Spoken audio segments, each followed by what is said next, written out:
بسم الله الرحمن الرحيم والصلاة والسلام على رسول الله. رضينا بالله ربا وبالإسلام دينا وبسيدنا محمد صلى الله عليه وسلم نبينا ورسولا. اللهم صل وسلم وبارك على سيدنا محمد في الأولين، وصلى الله على سيدنا محمد في الآخرين، وصل وسلم وبارك على سيدنا محمد في كل وقت وكل حين، وصلى الله على سيدنا محمد في الملأ الأعلى يوم الدين. بداية كل سنة وانتم طيبين، يا رب تكونوا في أتم صحة وأحسن حال. احنا عندنا النهارده ان شاء الله هنعمل لكم مراجعه جميله في ماده علم النفس والاجتماع. ماده علم النفس والاجتماع ماده من 60 درجه، فرع علم النفس من 30 درجه، وفرع علم الاجتماع من 30 درجه. بدايه قبل ما نبدا المراجعه بتاعتنا ان شاء الله، احنا عايزين نعمل حاجه مختلفه شويه. طبعا معظمكم محتاج ان احنا نحل مجموعه اسئله، تمام. ولكن قبل ما نحل مجموعه اسئله لازم بدايه كده ناخد نواتج التعلم عن الوحده كلها. يعني مثلا هناخد الوحدة الأولى درس الذكاءات والتعلم، هناخد نواتج التعلم عن كل فكرة وكل سطر وكل كلمة موجودة في الوحدة الأولى. وهناخد الوحدة الثانية النمو والارتقاء الإنساني، هناخد نواتج التعلم وهناخد الأفكار وهناخد النواتج كلها عن كل كلمة وكل سطر موجود في الوحدة الثانية. وهناخد الوحدة الثالثة التوافق والشخصية، وهناخد نواتج التعلم والأفكار اللي تساعدك على حل أي سؤال بفضل الله.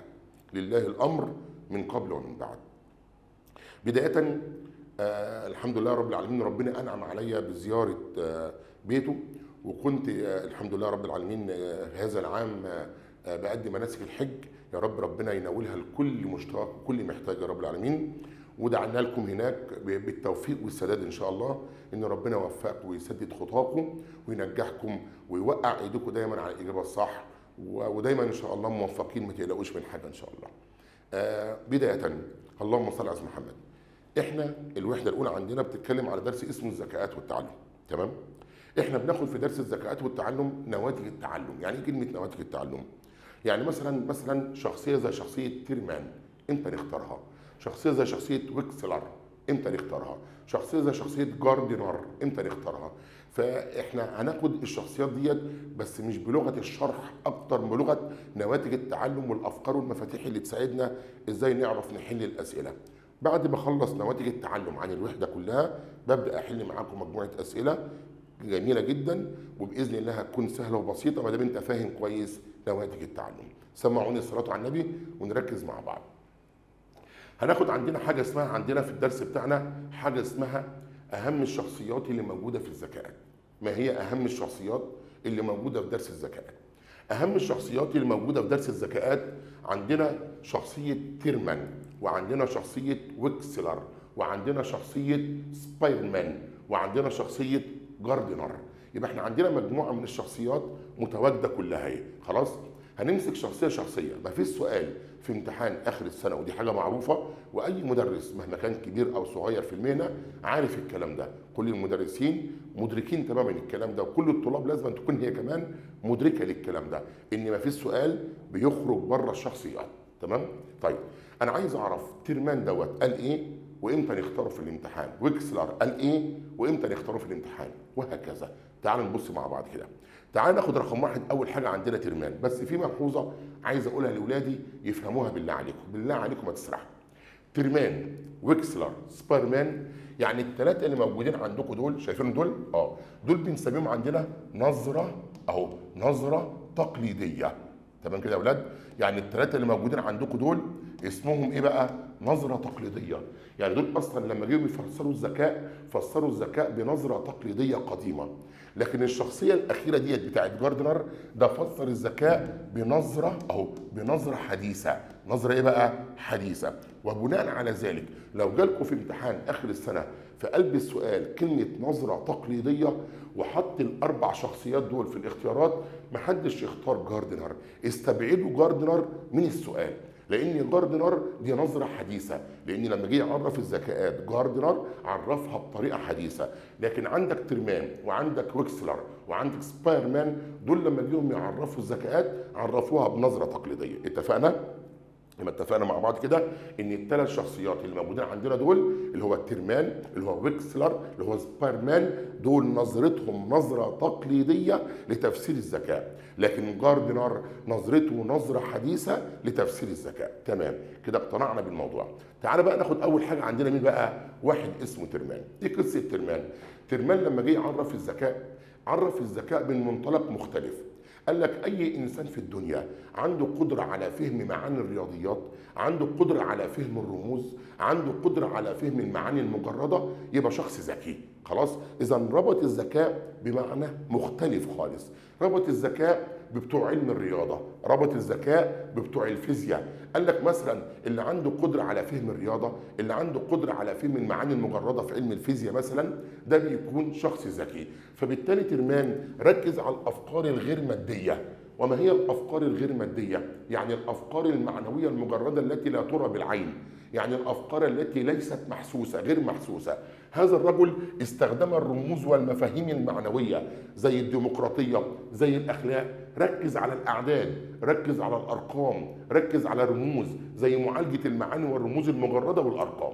فلو جالك سؤال في امتحان اخر السنه بيتكلم على اي مفاهيم معنويه، بيتكلم على اي مفاهيم مجرده، بيتكلم على اي اشياء غير ماديه غير محسوسه، على طول بنختار مين بقى؟ ترمان. خلاص اتفقنا كده؟ ده ترمان. طيب افرض جالي سؤال في الامتحان وبيعرف فيه معنى كلمه ديمقراطيه، جالي سؤال في الامتحان وبيعرف فيه معنى كلمه اخلاق، بيقول لك الاخلاق هي عباره عن كذا، الديمقراطيه هي عباره عن كذا، الحريه هي عباره عن كذا. فلو جاب لك كلمه الديمقراطيه او كلمه الحريه او كلمه الاخلاق في اي سؤال، على طول مباشره بنختار كلمه ايه بقى؟ ترمان. دي اسمها نواتج التعلم اللي بتساعدنا على فهم الاسئله. يبقى انت عندك ترمان، ركز على الامور المعنويه المجرده، ركز على الامور الغير ماديه، زي ركز على الاخلاق، وركز على الضمير، وركز على الفضيله، وركز على الحريه، وركز على المساواه، ركز على الامور ديت. خلاص كده؟ تمام. هناخد بعد كده عندنا واحد اسمه ايه بقى؟ ويكسلر. ويكسلر دوت لما جه يعرف الذكاء ركز على الامور او حل المشكلات بطريقه منظمه ومحدوده. يعني ايه بقى؟ يعني ركز على التفكير المنظم، ركز على التخطيط المستقبل، ركز على تحقيق الاهداف، ركز على تنظيم الافكار لحل اي مشكله. يعني مثلا واحد مثلا اتعرض لمشكله معينه فبدا ينظم افكاره عشان يحل المشكله. ويكسلر جاب لك سؤال في الامتحان، طالب بيحل مثلا، طالب عايز يذاكر وعنده صعوبه في المذاكره، فنظم جدول ورتب جدول عشان يساعده على المذاكره. ويكسلر جاب لك سؤال مثلا، واحد اتعرض لمشكله صعبه، كان سايق العربيه بتاعته والعربيه بتاعته عطلت وعايز يوصل لشغله او يوصل للمكان اللي هو عايز يوصل له، فقعد يفكر عشان يحل المشكله بتاعته. ويكسلر على طول. يبقى ويكسلر دوت ركز على تنظيم ايه بقى؟ تفكيره المنظم وتنظيم الافكار، ركز على التخطيط لايه؟ للمستقبل. يعني لو جاب لك برضك سؤال في الامتحان ان طالب بيحدد اهدافه عشان خاطر يخش كليه معينه، طالب بيحاول يذاكر ويرتب افكاره عشان عايز يلتحق بعمل معين. خلاص، ده مين بقى؟ ويكسلر. ركز على تحقيق الاهداف، ركز على تنظيم الافكار، زي قدره المعلم على توظيف معارفه التربويه في التعامل الناجح مع طلابه. بصوا، قدره المعلم على توظيف ايه؟ قدره المعلم على توظيف ايه؟ وحدوا الله. قدرة المعلم على توظيف معارفه التربوية. معارفه ايه بقى؟ كلمة توظيف يعني تنظيم، كلمة توظيف يعني تنظيم، بيبدأ ينظم معارفه التربوية عشان يتعامل التعامل الناجح مع طلابه. دي برضو بنسميها عندنا مين بقى يا ولاد؟ ويكسلر. اسمه ايه يا ولاد؟ ويكسلر. اتفقنا؟ نصغر بس الشاشة شوية كده عشان تشوفوا كل حاجة احنا بنعملها. سمعوني الصلاة على النبي. ننتقل بعد ذلك إلى الشخصية اللي بعديها وهي شخصية سبايرمان. سبايرمان ده راجل دماغه عاليه جدا. الراجل دوت ركز على العلاقات بين الظواهر وبين الاحداث، معرفه العلاقات بين الظواهر وبين الاحداث. زي مثلا نيوتن لما اكتشف ان هناك علاقه بين التفاحه والارض فاكتشف قانون الجاذبيه الارضيه. اهو بقى نيوتن دوت من وجهه نظر سبايرمان يتسم بنسبه الذكاء المرتفعه. عندك ارشميدس او ارخميدس لما ادرك ان هناك علاقه بين الميه التي ازيحت من جانبي من حوض الاستحمام وراح قام عمل حاجه اسمها قانون الازاحه. صح ولا لا؟ يبقى دوت معرفه العلاقات بين الظواهر الاحداث والاشياء والاشخاص، والربط بين المواقف، والاستدلال يعني استدلال موقف من موقف اخر، والمماثله بين الاشياء. بصوا اهو، يعني لو جالك سؤال مثلا، واحد ماشي في الطريق فشاف دخان يتصاعد من احدى الابنيه فاستدل على وجود نار، يبقى ده مين بقى؟ سبايرمان، لان ادرك ان هناك علاقه بين الدخان ووجود نار. صح ولا لا؟ في اي مشكله؟ كان في سؤال من ضمن الاسئله اللي جت في الامتحانات التجريبيه بيقول لك كان في شاب ماشي خلاص فوجد عربيه اسعاف واقفه امام احد المنازل، فاستدل على وجود احدى المرضى داخل هذا المبنى. اذا لما شاف عربيه الاسعاف عرف ان في مريض موجود جوه، اذا عمل عمليه استدلال، عمل عمليه مماثله، عمل عمليه ادراك علاقه بين ظاهره وشيء ثاني او شيء وشيء. ده على طول من بقى سباير مان. يبقى سباير مان معرفه العلاقات بين الظواهر، معرفه العلاقات بين الاحداث، معرفه العلاقات بين الاشياء والاشخاص، الربط بين المواقف، بيستدل موقف من موقف اخر او ممثل مشاهد، زي قدره الفرد على ادراك العلاقات بين الكلمات، زي كلمه ابيض واسود، علاقه ايه بقى؟ تضاد. شفتوا بقى اهو؟ زي مثلا ايه العلاقه بين ابيض واسود؟ علاقه تضاد، صح؟ طب ابيض ولا ابيض؟ علاقه تناقض، وهكذا. فبالتالي سباير مان ركز على الذكاء، على قدره الفرد على ادراك العلاقات والاستدلال والمماثله. يبقى ادراك العلاقات والايه؟ والاستدلال والمماثله. خلاص كده؟ بينما الشخصيه اللي فوق اللي احنا خدناها مين بقى؟ وحد الله. الشخصيه اللي احنا خدناها فوق اللي هو شخصيه مين؟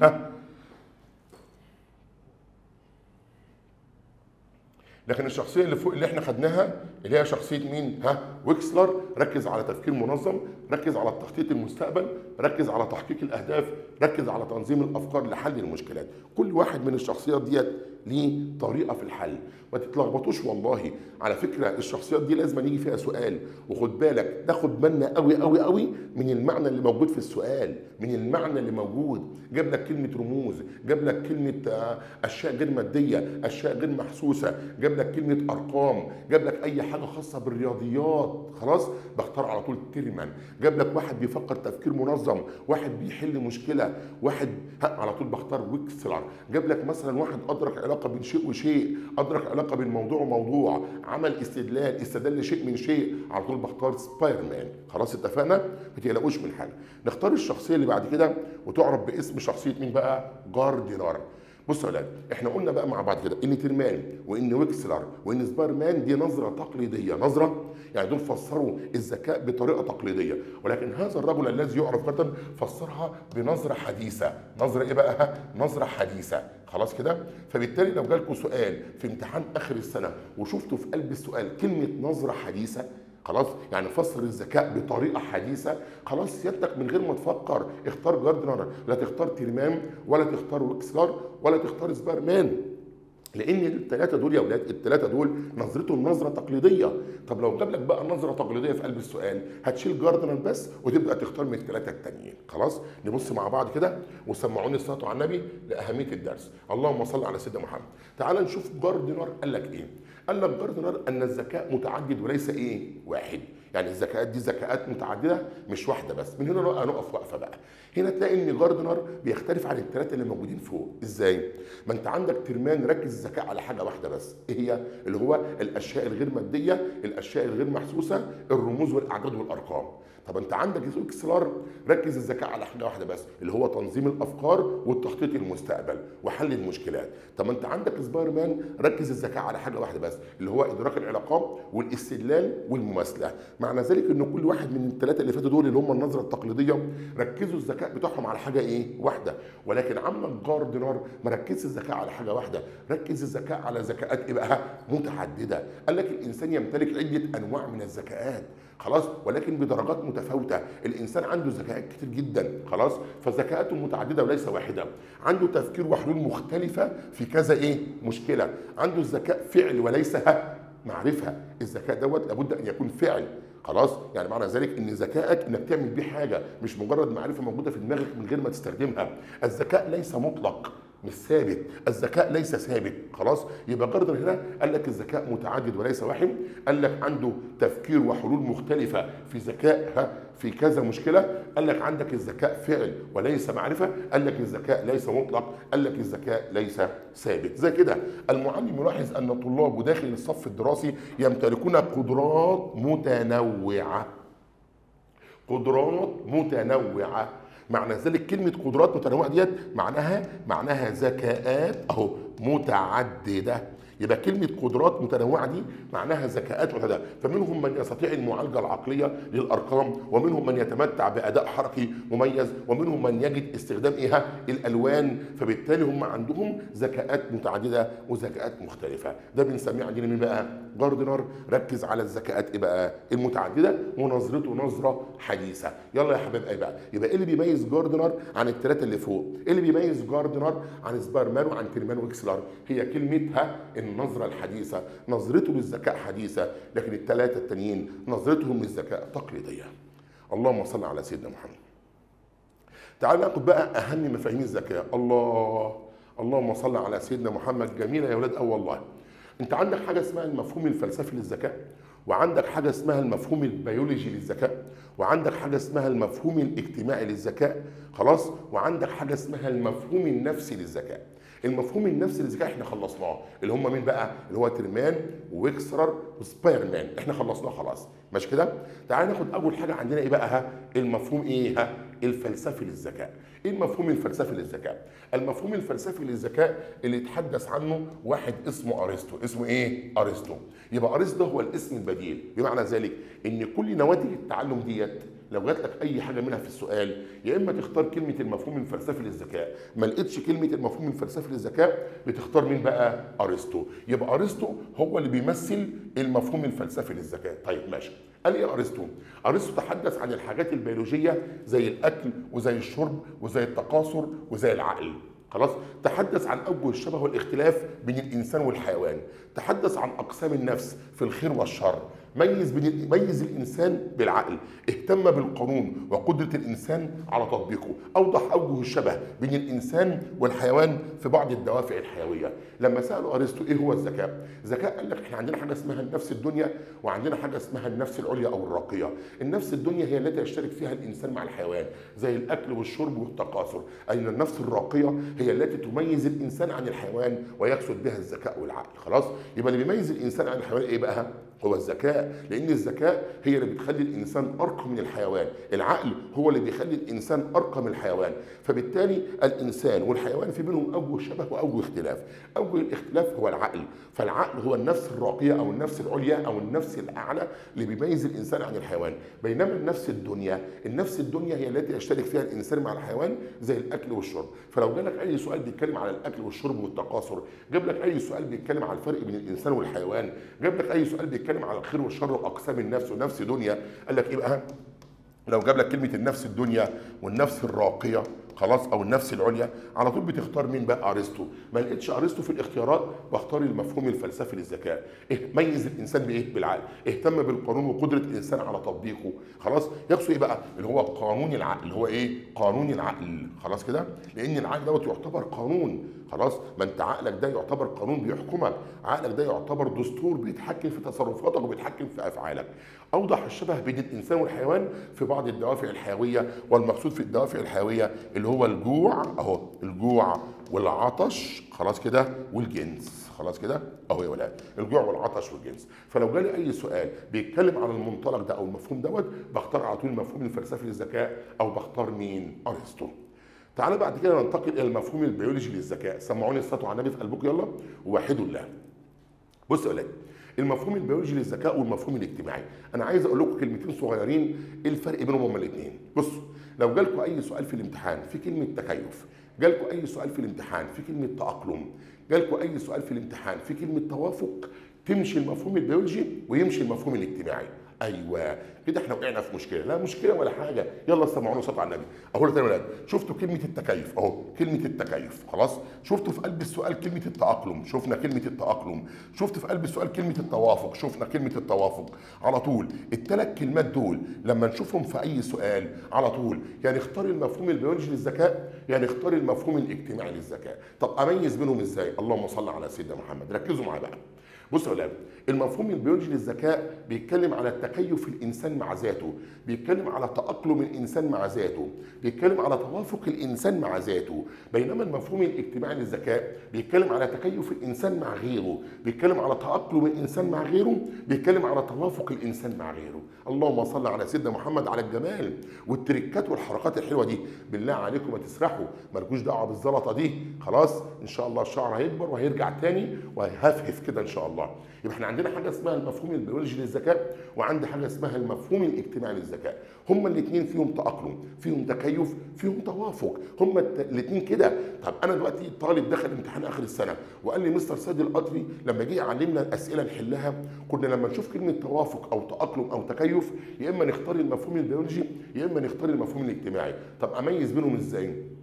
قلنا لكم بقى خلاص هو بقى لو في تأقلم أو تكيف أو توافق مع ذاتك يبقى ده مفهوم بيولوجي، لكن لو في تأقلم أو تكيف أو توافق مع غيرك من الناس المحيطة بيك ده اسمه إيه بقى؟ ده اجتماعي. ممكن أدي مثال، ادي مثال يا مستر سيد. اللهم صل على سيدنا محمد. بصوا المثال ده يا ولاد. خلاص؟ بص أنا في تأقلم بيني وبين سيارتي، أنا شريت عربية فأشعر بالتأقلم والتوافق والتكيف مع العربية بتاعتي، أهو دي عربيتي مش عربية حد تاني، يبقى ده اسمه بقى مفهوم بيولوجي.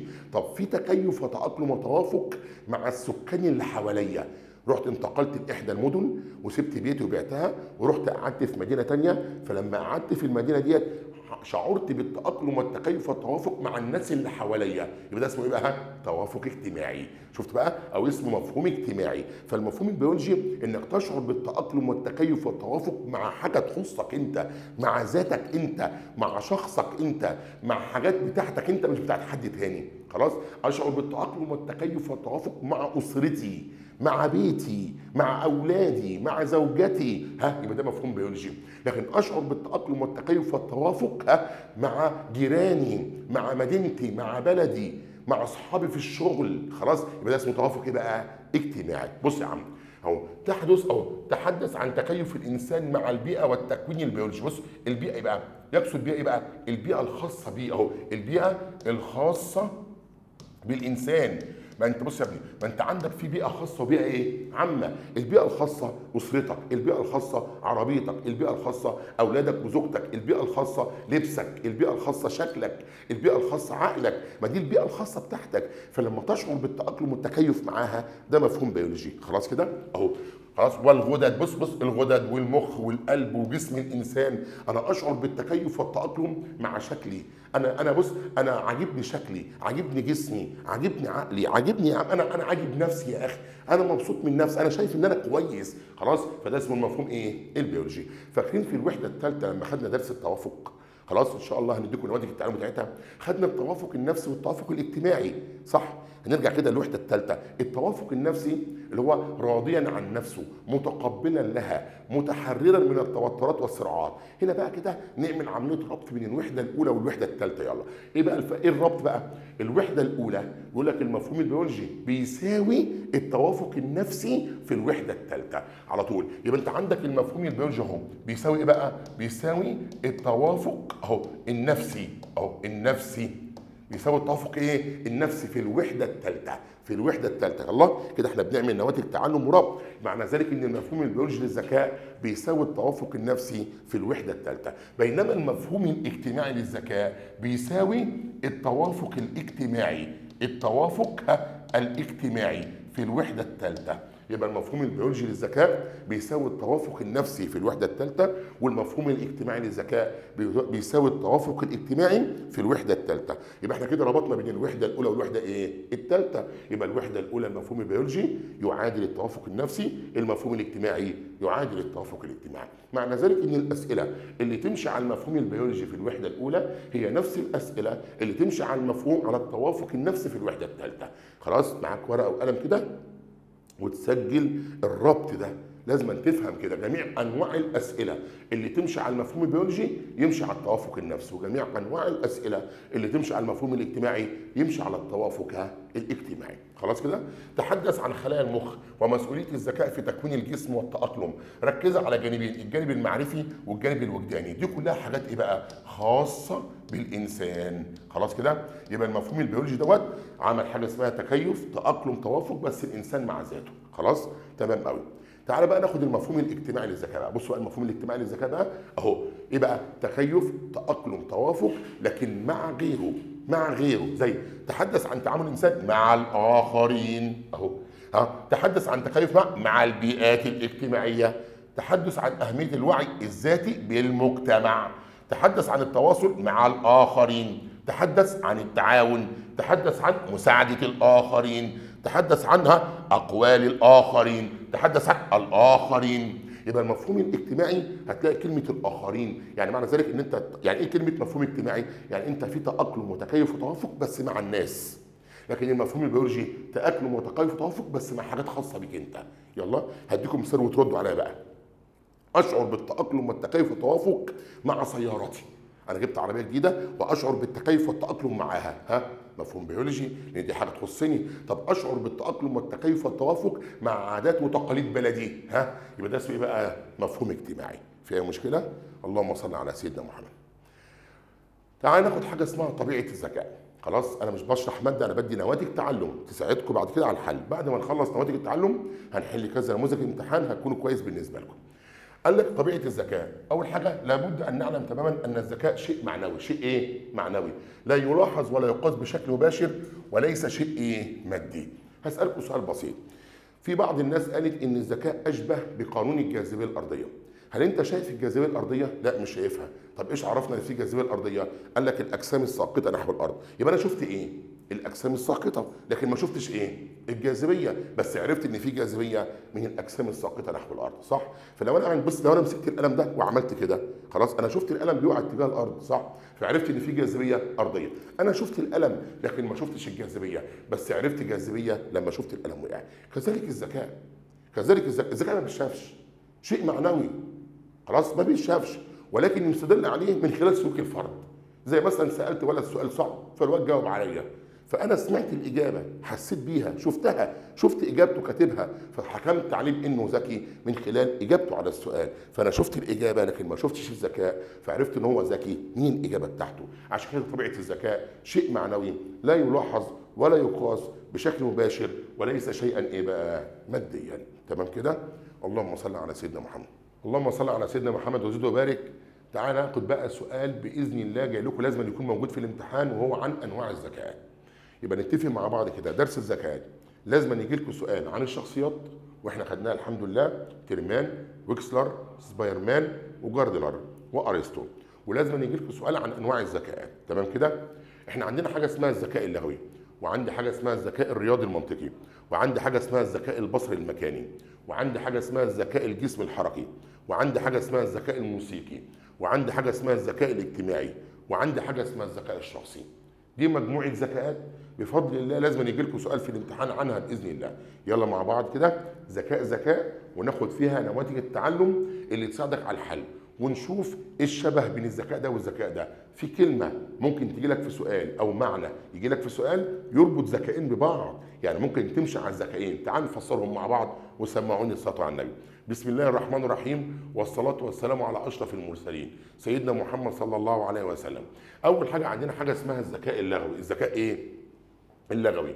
الذكاء اللغوي وهي قدره الانسان على استخدام اللغه، وهي قدره الانسان على استخدام الكلمات، وهي قدرة الإنسان على القراءة، وهي قدرة الإنسان على كتابة موضوعات التعبير، وهي قدرة الإنسان على الشعر، وهي قدرة الإنسان على الأدب والبلاغة. فبالتالي هي استخدام اللغة واستخدام القراءة واستخدام الكتابة واستخدام الخطابة، هي قدرته على تكوين الجمل والنصوص، هي قدرته على الشعر والسجع والألفاظ. بص، الذكاء اللغوي عنده قدرة على الألعاب الكلامية وموضوعات التعبير، عنده قدرة على حفظ الكلمات وتسميعها. الذكاء اللغوي عنده قدرة على تدوين الأفكار، عنده قدرة على سرد القصص، عنده قدرة على الألعاب الكلامية واحنا ذكرناها، عنده قدرة على الوزن، عنده قدرة على القافية، عنده قدرة على البراعة في الأسئلة والإجابة عليها. شو بقى؟ عنده قدرة على البراعة في الأسئلة والإجابة عليها. فلو جالك سؤال في الامتحان ذكر أي مصطلح أو أي معنى من هذه المعاني، على طول بختار كلمة الذكاء اللغوي. اهو يا ولاد، يجي اللغه والقراءه والكتابه والخطابه، عنده قدره على تكوين الجمل والنصوص والشعر والسجع والالفاظ، عنده قدره على الالعاب الكلاميه زي مثلا العاب الكلمات المتقاطعه اللي هي موجوده في الجرائد، عنده قدره على موضوعات التعبير، يقدر يكتب كذا موضوع في التعبير، حفظ الكلمات وتسميعها، عنده قدره على تدوين الافكار، عنده قدره على سرد القصص، عنده قدره على الوزن والقافيه، عنده قدره على البراعه في الاسئله وكيفيه الاجابه عليها. يبقى ده بنسميه عندنا ايه بقى؟ الذكاء اللغوي. بينما الذكاء الرياضي المنطقي، الذكاء الرياضي المنطقي دايما بتختص بالمتمكنين او البارعين في مجال الرياضيات ومجال الفيزياء، زي الدكتور احمد زويل، زي فيثاغورس، زي اقليدس. الذكاء المنطقي الرياضي هي استخدام الاعداد والرموز والتحليل والوصف والتصنيف، عنده قدره على المحاسبه والعلاقات الرياضيه والتجارب والرسومات البيانيه، وعنده قدره على عمليه الاستدلال والتصنيف والاحصاءات. نقف هنا بقى يا اولاد، سمعوني الصلاه على النبي، نبص مع بعض. عنده قدره على الاعداد والرموز، صح؟ يبقى ده على طول بنختار مين بقى؟ ترمان، ماشي كده؟ معنى ذلك ان الذكاء المنطقي الرياضي بيجسد نفس كلام ترمان، يبقى ترمان ماشي مع الذكاء المنطقي الرياضي. بصوا بقى، وعنده قدره على عمليه الاستدلال، ده مين يا ولاد بقى؟ اهو ده مين ده؟ ها؟ سبايرمان، اهو سبايرمان. معنى ذلك ان برضك الذكاء المنطقي الرياضي ماشي مع سبايرمان، معنى ذلك ان الذكاء المنطقي الرياضي يمشي مع ترمان ويمشي مع سبايرمان. يبقى جميع الاسئله اللي ممكن تختار فيها كلمه الذكاء المنطقي الرياضي هي جميع الاسئله اللي ممكن تختار فيها ترمان او تختار فيها سبايرمان. خلاص كده اهو. يبقى عنده قدره على استخدام الاعداد والرموز والتحليل والوصف والتصنيف والمحاسبه والعلاقات الرياضيه والتجارب، الرسوم البيانيه، عمليه استدلال، تصنيف احصاءات، اجراء العمليات الحسابيه زي الاله ايه؟ يعني عنده قدره على استخدام الاله الحاسبه، المتابعه، اي حاجه فيها صياغه رقميه، يعني اي حاجه فيها ارقام، فيها رموز، فيها اعداد، ويسمى بالذكاء ايه بقى؟ الانساني. اقف هنا بقى. كلمة الذكاء الإنساني، لو جالك كلمة الذكاء الإنساني في أي سؤال، ما تختارش بقى الذكاء الشخصي ولا تختار الذكاء الاجتماعي، هتختار كلمة الذكاء المنطقي الرياضي، الذكاء الإنساني. لو شفتها في أي سؤال اوعى تتلخبط وتختار الذكاء الشخصي وتختار الذكاء الاجتماعي، هتختار الذكاء المنطقي الرياضي. أهو بص لك، أهو بص لك، أي حاجة فيها صياغة رقمية ويسمى بالذكاء الإنساني. معنى ذلك إن الذكاء المنطقي الرياضي اسمه ذكاء إنساني، أهو يعرف باسم الذكاء الانساني. على فكره ممكن يجي لك سؤال في امتحان اخر السنه برضه، يجي لك سؤال جميل يروح قايم يجيب لك سؤال المفروض تختار الذكاء المنطقي الرياضي، ما يحطلكش في الاختيارات الذكاء المنطقي الرياضي، يحط لك في الاختيارات الذكاء الانساني. فالذكاء الانساني هو الذكاء المنطقي الرياضي. خلاص؟ يختص ايه بقى؟ بعلماء الفيزياء، حلو، وعلماء الرياضه والجهاز المركزي للمحاسبات ومهندسي البرمجه اللي هم شغالين في البرمجيات والذكاء الاصطناعي، اللي شغالين في المحاسبه في البنوك، اللي شغالين في الرياضه، اللي شغالين في الفيزياء. هو ده الذكاء بقى المنطقي الرياضي. ننتقل بعد ذلك الى الذكاء البصري المكاني، والمقصود بالذكاء البصري المكاني هي قدره الانسان على تفسير الاماكن والابعاد والمساحات والاحجام والاشكال والمناظر والتصوير والخرائط والالوان والصفحات واللوحات الفنيه والديكور وكل ما يخص البصر. يعني ايه يا اولاد بقى؟ العين. يبقى اي سؤال يجيب لك كل ما يخص البصر او العين في اي حاجه، دي بس اسمه الذكاء البصري المكاني. قدره الفرد على معرفه الاشكال والاحجام والالوان، قدره الفرد على معرفه المساحات، قدره الفرد على معرفه الابعاد والاطوال. خلاص؟ ده اسمه الذكاء البصري المكاني. حلو كده؟ زي الفوتوغرافيا ومصمم الازياء والفنان التشكيلي وتفسير الاشعه. اهو بص تفسير الاشعه، زي الدكتور كده لما يمسك الاشعه ويفسر ايه الكسر اللي عندك او ايه المرض اللي عندك، ده ذكاء بصري مكاني. والتربيه الفنيه ومهندسي ايه بقى؟ المساحه. دول كلهم اسمهم ايه بقى؟ ذكاء بصري مكاني. خلاص؟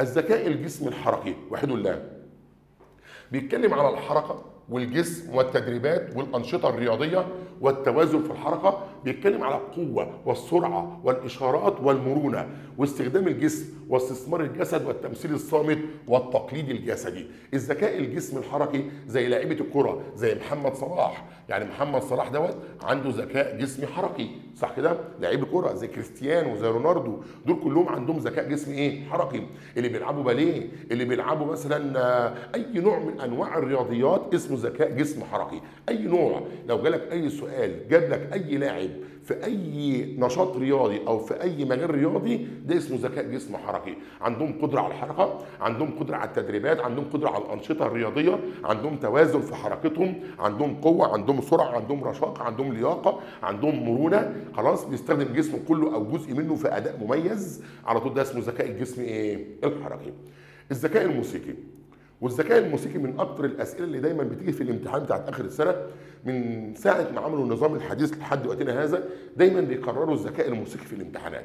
الذكاء الموسيقي بيبقى عنده قدره على النغمات الموسيقيه، عنده قدره على الاحساس بالنغمات الموسيقيه، عنده قدره على التذوق الموسيقي، عنده قدره على تمييز الاصوات وتقليد الاصوات، عنده قدره على العزف على الالات، عنده قدره على اي حاجه. لو جالك اي سؤال في اي اله موسيقيه يبقى ده اسمه الذكاء الموسيقي. يبقى عنده قدره على النغمات والموسيقى والاحساس والتذوق وتمييز الاصوات والغناء وتقليد الاصوات والعزف على الالات الموسيقيه. فده بنسميه عندنا ايه بقى؟ الذكاء الموسيقي.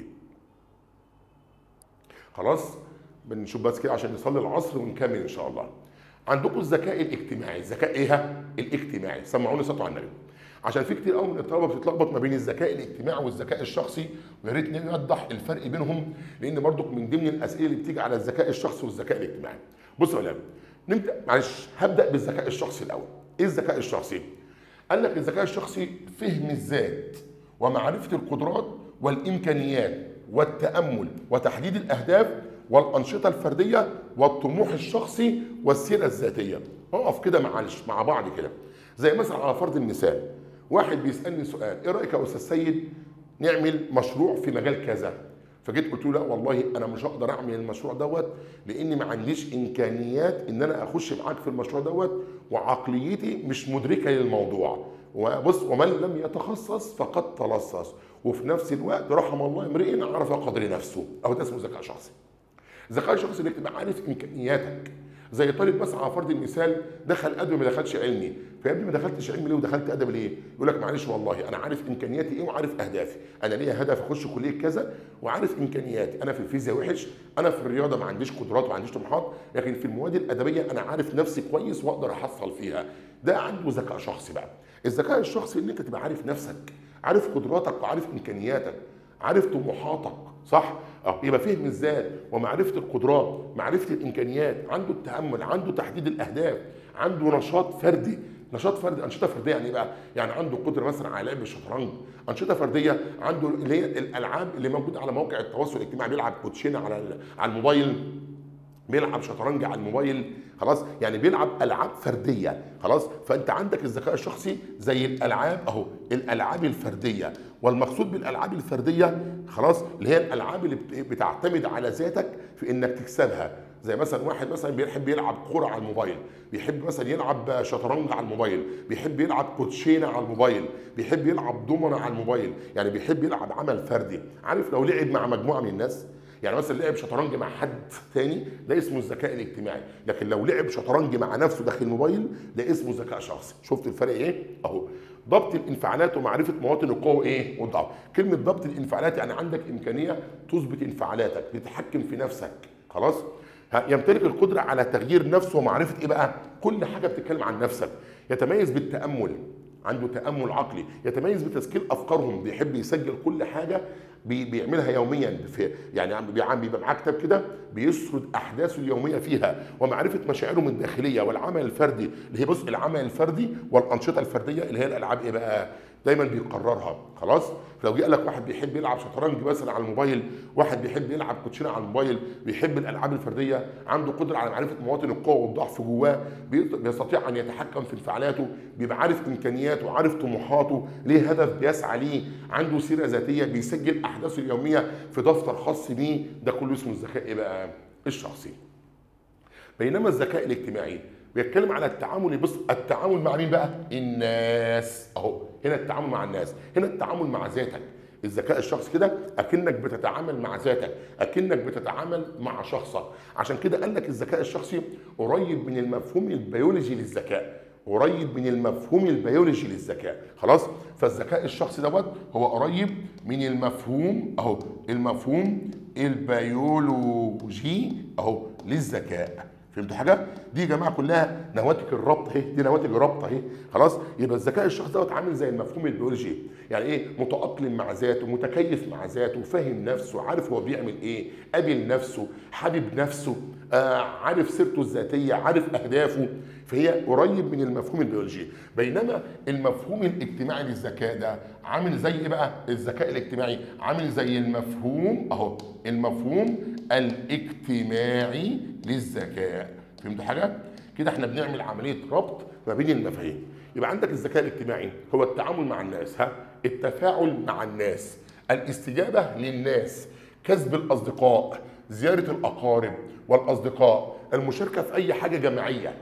عملت اي مشاركه اجتماعيه، شاركت في نظافه الحي، شاركت في احزاب سياسيه، خلاص، عملت عمل تطوعي، انضميت لاحدى الجمعيات الخيريه، ده كله اسمه ذكاء اجتماعي. والحوار، فهم الناس، دايما فكاهي، ليس لديهم نزاع او معارضه او خلاف مع الاخرين، يعني بيحب الناس والناس بتحبه ومقبول، ولما بيجي سيرته الناس بتقبله. بص، عقل متفتح واحترام ثقافات الاخرين، عقله متفتح في التعامل مع الناس وبيحترم ثقافات الاخرين. خلاص؟ فاذا كان مسلم بيحترم الثقافه المسيحيه، واذا كان مسيحي بيحترم الثقافه الاسلاميه، وفهم دوافعهم والاستجابه لهم والاحساس بمشاعرهم. عدم التسرع في نقد مين؟ الاخرين، يعني مش من النوع اللي ممكن ينقد اي انسان بسرعه، لا لا لا، ما مش بيسرع، خلاص بيفكر كتير قبل ما ينقد، ونقد بيبقى النقد بتاعه بناء مش هدام. وعدم الاستخفاف بهم، ما بيحبش يقل من حد، ما بيحبش يهزأ حد، وتقليل وتقبل الاخر والعمل ايه بقى؟ الجماعي. لو بصيتوا على الذكاء الاجتماعي هتحس ان هو قريب من التكيف الاجتماعي او المفهوم الاجتماعي للذكاء، والذكاء الشخصي المفهوم البيولوجي للذكاء. كده انا وضحت انواع الذكاءات، ووضحت لكم كل كبيره وصغيره في الذكاءات دوت. فصل الذكاءات كله كده خلص. نخش بقى على نظريات التعلم. نصلي العصر ونكمل ان شاء الله. عدنا باذن الله. اللهم صل وسلم وبارك على سيدنا محمد في الاولين، وصلى الله على سيدنا محمد في الآخرين، وصل وسلم وبارك على سيدنا محمد في كل وقت وكل حين، وصلى الله على سيدنا محمد في الملأ الأعلى ليوم الدين. سمعوني الصلاة على النبي. من ضمن الأسئلة المهمة برضو اللي بتيجي في امتحانات آخر السنة يا ولاد هي نظريات التعلم. دلوقتي قبل صلاة العصر أنا خلصت درس الذكاءات ورحنا صلينا العصر، وهنبدأ دلوقتي في درس نظريات التعلم، صح؟ هنخلص نظريات التعلم إن شاء الله ونبدأ نخش على الوحدة بقى الثانية، النمو والارتقاء الإنساني. شويه حاجات كده خاصه بنواتج التعلم هتساعدكم على الفهم. تعالوا نشوف بقى نظريات التعلم. انا عملت ايه بقى؟ انا ما خدتش نظريه وخلصتها، لا، انا مثلا عملت حركه كويسه جدا هتعجبكم جدا في الامتحان ان شاء الله. في سؤال هيجي لكم في امتحان اخر السنه على النظريات، على اسم النظريه، يعني يجيب لك سؤال يقول لك تجسد العباره الاتيه: نظريه التعلم الشرط الكلاسيكي، نظريه التعلم بالمحاوله والخطا، نظريه التعلم بالفهم والاستبصار، نظريه معالجه المعلومات. فهو هيجيب لك حاجه. طبعا عايز بقى اعرف الطالب ازاي يعرف يميز بين الاربع نظريات دول في الاختيارات. فانا عامل لكم حاجه جميله جدا خاصه بنواتج التعلم على كل نظريه. يعني امتى اختار نظريه التعلم الشرط الكلاسيكي، امتى اختار نظريه التعلم بالمحاوله والخطا، امتى اختار خلاص نظريه التعلم بالفهم والاستبصار، امتى اختار نظريه تجهيز ومعالجه المعلومات. فانا عامل لكم كل نظريه نواتج تساعدكم على فهم النظريه. بعد كده نخش بقى على مفاهيم كل نظريه وقوانين كل نظريه. تمام؟ سمعوني الصلاه على النبي والكل يركز معايا كده لاهميه الدرس بتاع النهارده. بسم الله الرحمن الرحيم، والصلاه والسلام على رسول الله. في ناس كتير جدا بتشتكي من النظريات وخايفه منها، بفضل الله ما تقلقش، ركز معايا وهتلاقي الدنيا سهله معاك ان شاء الله. بص يا ولاد، نظريه التعلم الشرطي الكلاسيكي بدايه، لماذا سميت باسم شرطي ولماذا سميت باسم كلاسيكي؟ يبقى لازم نعرف هي امال ليه سموها الشرط الكلاسيكي. تمام قوي، كل حاجه هنعرفها. صاحب هذه النظريه العالم الروسي ايفان بافلوف، وكان ايفان بافلوف متخصص في فسيولوجيا الجهاز الهضمي، يعني البلع والهضم والاخراج، كان متخصص في هذا المجال. القصه بتقول ايه؟ معلش بسرعه كده لمده دقيقه اشرح لكم التجربه بتاعته شفوي، وبعدين ناخد المصطلحات اللي بتدل على المعنى بتاعه. من المعروف ان الكلب اللعاب بتاعه بيساعد على مضغ الطعام وبلعه وهضمه. يعني الكلب لما بيطلع لعاب، وظيفه اللعاب اللي موجوده في فم الكلب بيساعد على مضغ الطعام وبلعه وهضمه. كويس؟ عمك ايفان بافلوف قال لك مستحيل الكلب يطلع لعاب الا اذا وضع الطعام في فمه فعلا. حلو كده؟ يعني كلهم بيقولوا ايه بقى؟ ان الكلب ده مستحيل يطلع لعاب الا اذا وضع الطعام في فمه فعلا. يعني لازم ان الاكل يتحط في بقه خلاص، وخاصه مسحوق اللحمه عشان يبدا يطلع لعاب، لان وظيفه اللعاب مضغ الطعام وبلعه وهضمه. فعمك ايفان بافلوف فكر في الفكره، قال لك ازاي اخلي الكلب يطلع لعاب من غير ما احط الطعام في فمه؟ اوه دي كبيره بقى. لما عمك ايفان بافلوف ضربت في دماغه الفكره دي وقال لك انا هحاول اخلي الكلب يطلع لعاب من غير ما احط الطعام في فمه، ناس كتير قوي اعترضت ايفان بافلوف، وخاصه اصحابه المتخصصين في نفس المجال. قالوا له يا ايفان بافلوف ما تراهنش على حاجه غلط. قال لهم انا هقدر اخلي الكلب يطلع لعاب من غير ما احط الطعام في فمه. قالوا له يا ايفان بافلوف مش هينفع، يا بافلوف مش هينفع، لان وظيفه اللعاب مضغ الطعام وبلعه وهضمه، فازاي هتخلي الكلب يطلع لعاب من غير ما تحط اكل في بقه؟ قال لهم سيبوها عليا وانا هعملها. عمل ايه عمك ايفان بافلوف؟ جاب كلب وجاب جرس وجاب مسحوق اللحم. يبقى كام حاجه جابهم؟ 3. اول حاجه كلب وهو دوت اساس التجربه بتاعته، وجاب الجرس وهو ده بقى بنسميه عندنا المثير الشرطي، وجاب مسحوق اللحم وده بنسميه عندنا المثير الطبيعي. حلو؟ اول حاجه لما جاب الكلب حصل ايه؟ دخل الكلب في غرفه، واول ما دخل الكلب مسك الجرس وجي قرب من الكلب وقعد يرن الجرس. الكلب في الاول خاف من الجرس، كل ما يقرب من الكلب وهو ماسك الجرس الكلب يخاف من الجرس ويرجع. بعديها على طول بساعات قليله عمك ايفان بافلوف راح قايم جايب الجرس ومسكه في ايده اليمين، وجايب قطع من مسحوق اللحم ومسكها في ايده الشمال، وراح قايم دخل الغرفه اللي فيها الكلب وقعد يرن الجرس والايه ومسحوق اللحم في ايديه، والاتنين في نفس المكان والزمان. يعني ما عملش الجرس كده وبعدين قدم اللحمه، او قدم اللحمه وعمل الجرس كده، لا كان في اقتران بينهم، يعني كان في ارتباط بينهم، يعني ربط صوت الجرس بمسحوق اللحم في نفس ذات الوقت. خلاص؟ لا يقل ثانيه ولا يزيد ثانيه، خلاص كده؟ في نفس الزمان ونفس المكان. فعمك ايفان بافلوف حط مسحوق اللحم على ايديه الشمال ومسك الجرس بايديه اليمين وقعد يرن، قعد يرن. الكلب شم ريحه اللحمه بس خايف من الجرس، يروح قايم الكلب ايه بقى؟ يقدم رجل عشان خاطر عايز ياكل لحمه، ويرجع الرجل تاني عشان خايف من الجرس. وعمك ايفان بافلوف عنده صبر، يقول له ايه بقى؟ برضك مش في نيته بقى او في ذهن بافلوف مش هديك اللحمه الا لما تجيلي لحد عندي.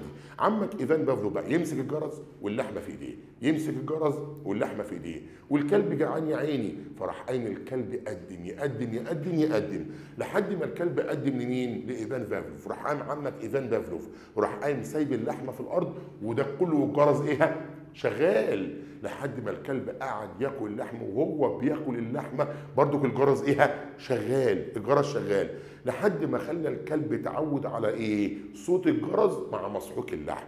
فاصبح الكلب في دماغه دلوقتي او في الدافع بتاعه ان صوت الجرس دوت هو مسحوق اللحم، وان مسحوق اللحم هو صوت الجرس. عملها اكتر من كذا مره، عده مرات، يخش بالايه؟ بمسحوق اللحم في ايديه الشمال والجرس في ايديه اليمين، وشغال وشغال. الكلب طبعا يروح قايم راح عنده وياكل ايه؟ اللحمه، لحد ما ارتبط. بص ارتبط، حصل اقتران وحصل ارتباط ما بين الجرس ومسحوق اللحم، فأدرك الكلب أن صوت الجرس هو مسحوق اللحم، وأن مسحوق اللحم هو صوت الجرس. جه في المرة الأخيرة دخل على الكلب من غير ما يكون معاه مسحوق اللحم، وراح قايم رن الجرس، فالكلب جه عليه جري وراح قايم يطلع اللعاب من غير ما يحط اللحم في بقه. فاستطاع ايفان بافلوف ان هو يجعل الكلب يقوم باخراج اللعاب دون مسحوق اللحم، فحصل على جائزة نوبل نتيجة هذا الاقتران والربط. دي التجربة بتاعت مين بقى؟ بتاعت ايفان بافلوف. طيب انا اسال سؤال بقى، لو دخلت امتحان اخر السنة امتى اختار نظرية التعلم الشرطي الكلاسيكي؟ اولا سموها كلاسيكي لان نظرية ايفان بافلوف هي اقدم نظرية، يعني دي اول نظرية في التعلم ايفان بافلوف عملها. دي اول نظريه ايفان بافلوف عملها، خلاص. فسموها كلاسيكي لانها قديمه قوي. سموها شرطي نسبه الى صوت الجرس، لان صوت الجرس صوت مثير شرطي، مثير شرطي، لان الشرط هنا معناه الاقتران، معناه الارتباط، فهو ربط الجرس باللحمه، فالاقتران والارتباط معناها شرط، حاجه مشروطه، فسماه مثير شرطي. فكلمه شرط نسبه لصوت الجرس، خلاص، لان اللحمه مثير طبيعي لكن صوت الجرس مثير شرطي. يلا مع بعض بقى، يبقى سموها شرط ليه يا اولاد نسبه لصوت الجرس، وسموها كلاسيكي ليه يا اولاد لان دي اقدم نظريه ايفان بافلوف عملها. اتفقنا؟ نبص مع بعض. امتى اخش امتحان اخر السنه واختار نظريه التعلم الشرط الكلاسيكي؟ اللهم صل وسلم وبارك على سيدنا محمد في الاولين وفي الاخرين وفي كل وقت وكل حين. بصوا يا ولاد، اولا نظريه التعلم الشرط تعتمد على مثير حسي واستجابه لغده لعابيه. المقصود بالمثير الحسي اللي هنا اللي هو صوت الجرس. صوت ايه بقى؟ الجرس، لان صوت الجرس ده مثير حسي، خلاص. واستجابه لغده لعابيه اللي هو ايه بقى؟ اللعاب اللي بيساعد على مضغ الطعام وبلعه وهضمه. فلو جالك سؤال في الامتحان بيعتمد على مثير حسي او بيعتمد على غده لعابيه، على طول بتختار نظريه التعلم الشرط الكلاسيكي. تعتمد على فكره مرتبطه بفكره اخرى. بص، فكره مرتبطه بفكره اخرى في نفس الزمان والمكان. يلا قولوا انتوا بقى ايه الفكره؟ اللي هو صوت الجرس. مرتبطه بفكره اخرى اللي هو مسحوق اللحم في نفس الزمان والمكان. فصوت الجرس مع مسحوق اللحم في نفس الزمان والمكان. المتعلم، من المتعلم هنا يا اولاد؟ المتعلم هنا اللي هو ايه بقى؟ الكلب. المقصود بالمتعلم هنا في التجربه اللي هو الكلب. في النظريه يقف موقفا ايه؟ سلبي. يا ريت نركز على الكلمه دي. المتعلم في نظريه التعلم الشرط الكلاسيكي يقف موقفا سلبي، ما عملش اي رد فعل ايجابي. ليه بقى؟ لان الكلب قاعد كل ما يخش معاه الجرس واللحمه يروح قايم الكلب ياكل ويرجع ينام تاني، ما عملش حاجه. على العكس من ايه بقى؟ على العكس من القرد.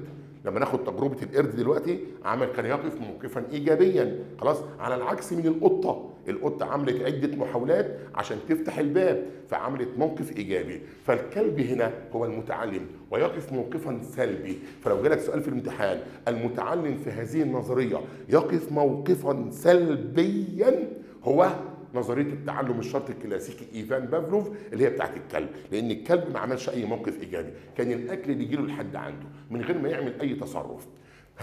من النظريات الترابطيه، خلاص. يبقى نظريه التعلم الشرط الكلاسيكي نظريه بقى ترابطيه. وليه سموها نظريه ترابطيه؟ لان كان بيربط بين مسحوق اللحم وكان بيربط بينها الجرس، خلاص.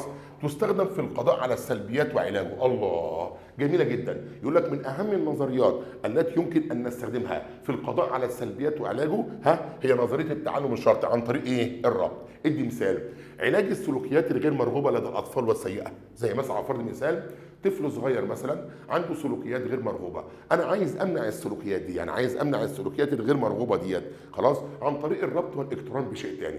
طفل صغير ما بيغسلش اسنانه بالمعجون، ومامته قالت له لازم تغسل سنانك بالمعجون عشان سنانك ما تتسوس، رفض. فجت والدته قالت له ايه بقى؟ خلاص لو ما غسلتش سنانك بالمعجون انا هوديك للدكتور يديك حقنه في بقك، فيخاف من الحقنه اللي هياخدها في بقه فيضطر يغسل سنانه. فمامته عملت عمليه ربط واقتران بين حاجتين، ربط واقتران بين حاجتين، خلاص. فتستخدم في القضاء على السلبيات وعلاجه عن طريق ايه بقى؟ الربط، زي علاج السلوكيات الغير مرغوبه لدى الاطفال والسيئه، خلاص كده.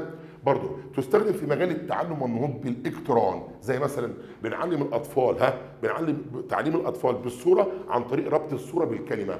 شفتوا انتوا في كي جي 1 وكي جي 2 لما كنتوا صغيرين كده، كانت الميس مثلا لما تيجي مثلا عايزه تعلمكم يعني ايه كلمه بنانه تروح قايمه تطلع صوره الموزه، عايزه يعني تعلمكم يعني ايه كلمه ابل تطلع صوره التفاحه. فنجد مثلا ان احنا كانوا زمان بيعلموا الاطفال عن طريق الاقتران، ادي يا اولاد ابل يا مس، ادي يا اولاد بنانه يا مس، صح ولا لا؟ فهو عن طريق الاقتران. فلو جالك اي سؤال بيقول لك بتستخدمه في طريقه التعلم عن طريق الربط او عن طريق الاقتران او عن طريق الترابط، ودي اسمها نظريه التعلم الشرط الكلاسيكي. طب ليه يا استاذ سيد؟ لان ايفان بافلوف نجح يخلي الكلب يطلع لعاب عن طريق الربط الجرس بمسحوق اللحم.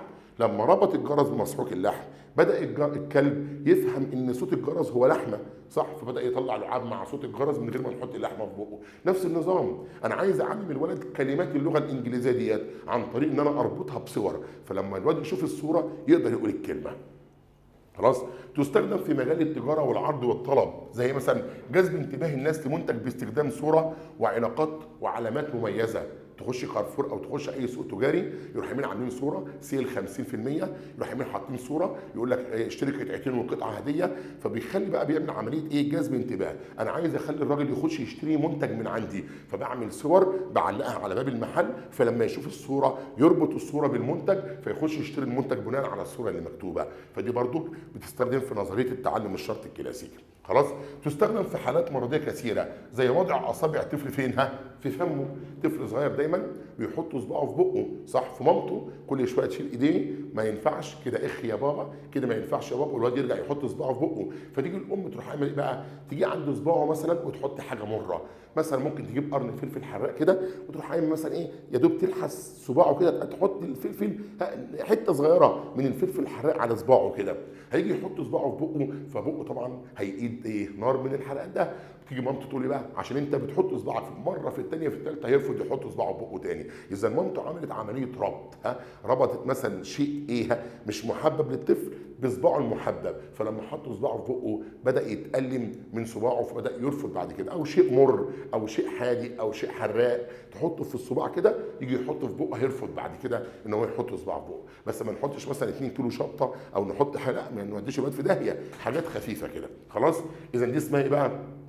نظريه التعلم الشرطي الكلاسيكي. قدامكم اللهم صل على سيدنا محمد 8 نواتج للتعلم، 8 نواتج للتعلم. والله والله والله في امتحان اخر السنه بفضل الله، وبعد الامتحان هنجيب لكم الحاجات الاجزاء اللي في الفيديوهات ديت نعرضها لكم انها جت في الامتحان ان شاء الله. هو عشان يخليك تختار نظريه التعلم الشرطي الكلاسيكي للعالم الروسي ايفان بافلوف، باذن الله هيختص بالامور اللي موجوده قدامكم دي كلها، هيجيب الحاجات، هيجيب حاجه من الحاجات دي. في حاجه مهمه جدا، انتوا اكيد عندكم طبعا عارفين ان احنا عندنا اسئله مقالي. في حاله وجود اي سؤال مقالي على نظريه التعلم الشرطي الكلاسيكي، انتوا عندكم 8 نواتج، ممكن تستعينوا بالنواتج ديت في اجابات المقالي. يعني مثلا لو جالكم سؤال مقالي على نظريه التعلم الشرطي الكلاسيكي، عندكم ممكن نكتب مثلا المثال دوت، ممكن نكتب المثال دوت، نكتب المثال ده، نكتب المثال ده. عندكم 4 امثله، اكتبوا امثله فين؟ لان لازم تكتب مثال في الاسئله المقالي. خلاص كده. ننتقل بعد ذلك الى نظريه التعلم بالمحاوله والخطا. بصوا يا ولاد، بصوا يا ولاد، اللهم صل على الله، بصوا بالله عليكم ركزوا معايا كده. شوف بقى، شوف نواتج التعلم قد ايه. عدوا معايا كده يا ولاد، ادي 1، ادي 2، ادي 3، ادي 4، ادي 5، ادي 6، ادي 7، ادي 8، ادي 9، ادي 10، ادي 11، لسه ادي 12، ادي 13، 14، ادي 15، ادي 16، ادي 17، ادي 18. 18 ناتج يساعدوك على حل اي سؤال بفضل الله. خلاص. فنظريه التعلم بالمحاوله والخطا انا عملت لكم 18 ناتج للتعلم زائد مجموعه امثله حلوه باذن الله، باذن الله بفضل ربنا، لله الامر من قبل بعد.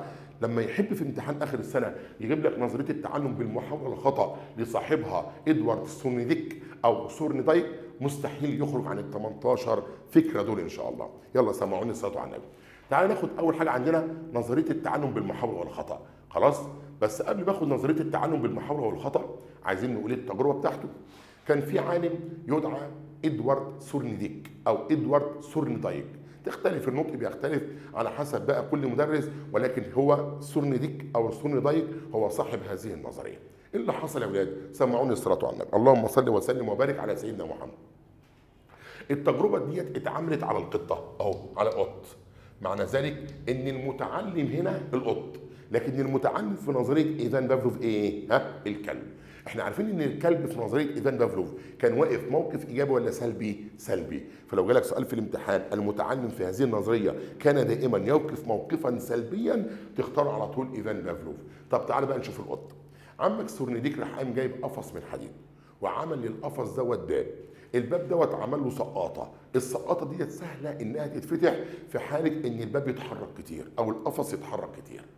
وراح قايم جايب قط محترم كده، راح قايم حاطه في قلب القفص، وراح قايم قافل الباب بالسقاطه او الحلقه دي، حلقه او سقاطه كده زي السقاطه بتاعت البلكونه والشباك اللي عندكم في البيت.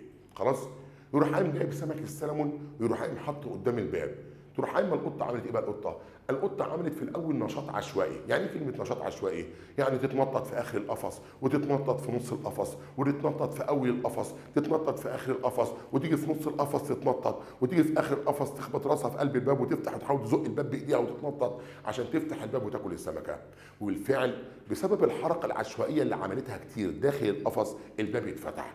وراح قام عمك سورنضايق بص في الساعه بتاعته ولقى القطه استغرقت وليكن 10 دقائق عشان تفتح ايه؟ الباب. فراح قام جايب ورقه كده قال لك المحاوله الاولى لفتح الباب 10 دقائق. المحاوله الاولى طلعت السمكه وراحت قايمه واكلت سمكه السلمون واتغذت صح؟ وبقت زي الفل. وراح قايم يدخل السمكه تاني وراح قايم قافل وساب السمكه فتره معانا لحد ما جاعت. وراح قايم جايب طبق سمك سلمون وحطه قدامها تاني. في المره الثانيه عملت ايه القطه بقى؟ القطه في المره الثانيه ما عملتش نشاط عشوائي في اخر القفص ونص القفص، هي عملت نشاط عشوائي قدام الباب، يعني قعدت تتنطط قدام الباب بس. فمن كتر الحركه بتاعتها قدام الباب السقاطه اتفتحت فالباب اتفتح. فراح قام عمك سورنضايق بص في الساعه فاتبسط جدا فلقى في المحاوله الثانيه استغرقت 4 دقائق او 5 دقائق. قال لك يبقى المحاوله الثانيه 5 دقائق، يبقى المحاوله الاولى كام دقيقه يا اولادها؟ 10 دقائق وليكن، والمحاوله الثانيه كام دقيقه يا اولاد؟ 5 دقائق وليكن. معنى ذلك ان هو كده عمل كام محاوله؟ محاولتين. هنا الزمن بقى بيقل ولا بيزيد؟ بيقل. تناقص الزمن هنا دليل على ان القطه بدات تتعلم التعلم الصحيح، ان بدات القطه تفهم انها لما عملت حركه عشوائيه في اخر القفص ونص القفص واول القفص خدت فتره طويله لحد ما الباب اتفتح، وعرفت ان الباب بيتفتح من المكان ده، فعملت نشاط عشوائي قدام الباب بس فخدت فتره قليله. جت في المره الثالثه قفل الباب وحط سمك السلمون، راحت قايمه القطه بايديها الجميله الصغننه ديت وراحت قايمه مطلعه ايديها من فتحه معينه في الباب وراحت قايمه محركه السقاطه فتحت الباب فاستغرقت اقل من دقيقه في المحاوله الثالثه. يبقى المحاوله الاولى 10 دقائق، المحاوله الثانيه 5 دقائق، المحاوله الثالثه دقيقه، وطلعت كانت السمك اللي هو التعزيز او المعزز اللي هو السمك. من هنا نقف وقفه بقى هنا بقى. هنا بقى القطه عملت كام محاوله؟ 3 محاولات. سورنضايق اعتبر ان كل محاوله مستقله بذاتها. خلاص كل محاولة مستقلة بذاتها، وتنتهي هذه المحاولة عندما تستجيب القطة وتقوم بفتح الباب، صح كده؟ يبقى عندنا كم محاولة؟ 3. خلاص، والدليل على نجاح التجربة هو تناقص الزمن. عارفين يا أولاد لو القطة استغرقت في كل محاولة 10 دقايق كانت التجربة فشلت وما كناش سمعنا حد اسمه سورنضايق ده خالص، ما كانتش التجربة دي اتعملت، لكن اللي نجح التجربة وخلى سورنضايق خد جايزه ان عدد المحاولات مع كل محاوله الزمن قل، فنتيجه تناقص الزمن في كل محاوله استطاع سورنضايق ان هو ينجح التجربه وان هو يحصل على جائزه زيه زي ايفان بافلوف. خلاص بصوا يا اولاد، لو دخلت امتحان اخر السنه امتى اختار نظريه التعلم بالمحاوله والخطا بتاعه سورنضايق؟ تعالوا نبص مع بعض. بصوا يا اولاد، هذه النظريه تسمى بنظريه الانتقاء والربط. ركزوا معايا بقى. خلاص اهو، يبقى بص، يبقى اسمها المحاوله والخطا. ها، ده اول اسم، لها اسم تاني اسمها الانتقاء والربط. ليها اسم تاني اسمها بالنظريه الوصيله والاختيار، اسمها الوصليه والاختيار. ليها اسم رابع تسمى بنظريه المحاولات الكثيره لازاله الفشل وتحقيق النجاح. ناخد بالنا بقى، يبقى نظريه التعلم بالمحاوله والخطا كده ليها كام اسم؟ 4. في اسم اساسي اللي هي المحاوله والخطا، وفي اسماء بديله 3. يبقى ليها كام اسم؟ ليها كام اسم يا اولاد؟ 4. هنا بقى المشكله في امتحان اخر السنه، ممكن لو هنجيب لك سؤال في الامتحان ولما تقرا السؤال تقتنع 100% ان اجابه السؤال ديت هي نظريه التعلم بالمحاوله والخطا، بس ما تلاقيش في الاختيارات كلمه المحاوله والخطا، يبقى هتلاقي دي الانتقاء والربط. يبقى الانتقاء والربط هي المحاوله والخطا. ما لقيتش الانتقاء والربط هتلاقي كلمه الوسيله او الاختيار هي المحاوله والخطا. ما لقيتش الوسيله والاختيار هتلاقي المحاولات الكثيره هي المحاوله والخطا، صح ولا لا؟ يبقى نظريه التعلم بالمحاوله والخطا ليها ليها 5 اسماء كمان. ايه؟ اهو ده ايه؟ الاسم الشخص نفسه ادوارد سورنضايق برضك من ضمن الاختيارات. فمعنى ذلك المشكله اللي بيقابلوها الطلبه في امتحان اخر السنه هي الاسماء البديله. العمليه سهله خالص، يعني انت هو الفكره كلها ان هو هيلعب في الحته دي. انا مش هجيب لك اسم مباشر، مش هجيب لك كلمه نظريه التعلم بالمحاوله والخطا مباشره، مش هجيب لك ادوارد سورنضايق مباشره، انا هجيب لك اسماء بديله ليها. الحمد لله رب العالمين انا جبت لكم كل الاسماء البديله، ما تقلقوش من حاجه. برضك على فكره بصوا يا ولاد، مش هعطلكم برضك لما نيجي نبص هنا، وهو برضك نظريه التعلم الشرطي اسمها ايه بقى؟ الترابطيه. من النظريات الترابطيه. ما ده برضك ايه؟ ده برضك اسم جديد، ده اسم جديد برضك، ده اسم البديل، وايفان بافلوف. خلاص كده؟ سمعوني صوته على النبي. بص بقى، المتعلم في هذه النظريه، ما المقصود بالمتعلم هنا؟ المتعلم هنا القط، صح لا؟ اللي هو ده، صح كده؟ المتعلم في هذه النظريه يقف موقفا ايه بقى؟ ايجابي. يبقى ايه الفرق بين نظريه الكلب ونظريه القطه؟ ان نظريه الكلب يقف موقفا سلبيا، لكن نظريه القطه بتقف موقفا ايجابيا. ليه بقى؟ لان الكلب عند ايفان بافلو كان بينتظر الاكل لحد ما يجيله مع صوت الجرس، وما كانش بيعمل اي محاولات، لكن القطه عملت محاولات وهي اللي فتحت الباب. وكان دايما سورنديك يقول للقطه ايه؟ يقول للقطه ايه؟ لو قدرت تفتحي الباب مبروك عليك السمكه، ما قدرتش تفتحي الباب مش هديك السمكه. فكانت القطه بتعمل محاولات كتير عشان تفتح الباب، معنى ذلك ان موقفها موقف ايجابي وليس موقف سلبي، لانها عملت محاولات. هذه النظريه تنطبق على انواع من التعلم، ركزوا بقى يا اولاد. النظريه بتاعت التعلم بالمحاوله والخطا بنستخدمها في حفظ المعاني، تعلم الاحداث والتواريخ، التدريب على الالات، تعلم الكتابه وقياده السيارات. يعني احنا بنستخدمها في حاجات روتينيه. خلاص؟ لما نحب نحفظ الطلبه مثلا معاني كلمات في اللغه العربيه، لما نحب مثلا نعلم واحد كيف يمكن قياده السياره، لما نحب نعلم واحد ازاي يقدر يستخدم اله، خلاص، عن طريق المحاوله وايه؟ والخطا، وعن طريق التكرار والمحاوله والخطا، التكرار والمحاوله والخطا. يبقى اللي بتميز نظريه الكلب الترابط، الربط. يبقى احفظوا كده، يبقى نظريه ايفان بافلوف معروفه بكلمتين، الاقتران والربط. اهو اكتبوها عندكم. يبقى نظريه ايفان بافلوف بتاعت الكلب معروفه بكلمتين، الاقتران والربط، الاقتران والربط. لكن نظريه التعلم بالمحاوله والخطا معروفه بكلمتين، بكلمتين. ايه هما بقى يا اولاد بقى؟